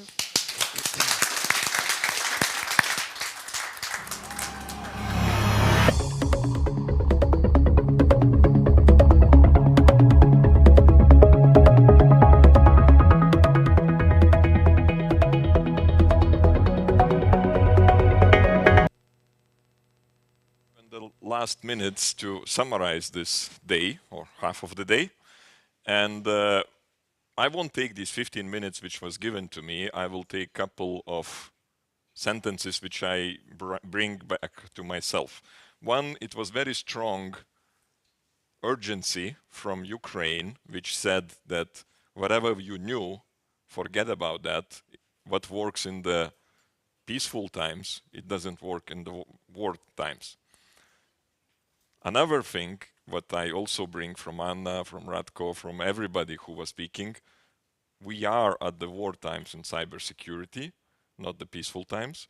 The only component which was not taken yet is infrastructure, and I believe it's coming, even in Lithuania. It may not be as disastrous as I said, that everything is a blackout and the internet is cut, but there may be scenarios when there will be some illegal connections taking the data from these fiber networks and all this stuff. So we need to be prepared for unknown which is coming. I'm also really great for Andrew sharing his experience in training in the company, and I would urge everybody, either you are a supplier for someone or somebody is your supplier, at least start training each other what you will do if the shit hits the fan. And I will urge also our public sector and these critical infrastructure guys to start doing the trainings on the situations, to be a little bit at least trained if the worst case scenario comes. It's good that the operators are talking between each other, but also operators should talk with the Microsoft, operators should talk with national cybersecurity, military, and all other guys, because I want to feel more secure in this country and in this world, and you most probably too. And also we have been talking about, okay, how to make us our resilience and secure, and at least it seems that Lithuania as an on-premise is not the option either. So we need to start thinking about having backups. And I'm dreaming about having backups in 4 places in the world. One is Lithuania, one is EU, one is USA, North America, and one in Australia. Then we are at least imaginatory protective from the sunburst. If half of the Earth goes in blackout due to electromagnetic burst, then another half could work. Of course, Lithuania is tiny, it may not hit us, but it's better to be safe than sorry later. And another thing which I would say everybody emphasized is that hope is not the strategy. The training, being ready, being prepared, getting people ready inside and getting people and suppliers ready outside, choosing the right suppliers is the key to be, how to say, hacked later. Not now, because as I understood, everybody will have problems. It's just the question of time and how big problems will be. So thank you for this day. Thanks for coming. We have your contacts. We will share the presentations. The video will be also available. And what we do with Infobalt, with this event, we will, how to say, use this material as education as much as possible, that the IT companies would not be alone in spreading the word. And I would like to thank the team there in the back who made it working. I would like to thank the guys here on the front. I would like to thank Microsoft, Crayon, Palo Alto, Claudion, now I will forget some. Devo team, everybody, Telia, Andrews, for coming, doing the right thing. It will, as I understand, it will never be enough. We need, because the bad guys are learning quickly without universities, and for us it takes 8 years. Because if we decide the new course today, it will take 2 years in the ministry to get approved, then 4 years in bachelor, then 2 years in master degree, and then we will re-educate again. And please go to schools, to 5th grade, to 8th grade, and encourage all the girls to study IT. Please. That's my personal. Thank you so much.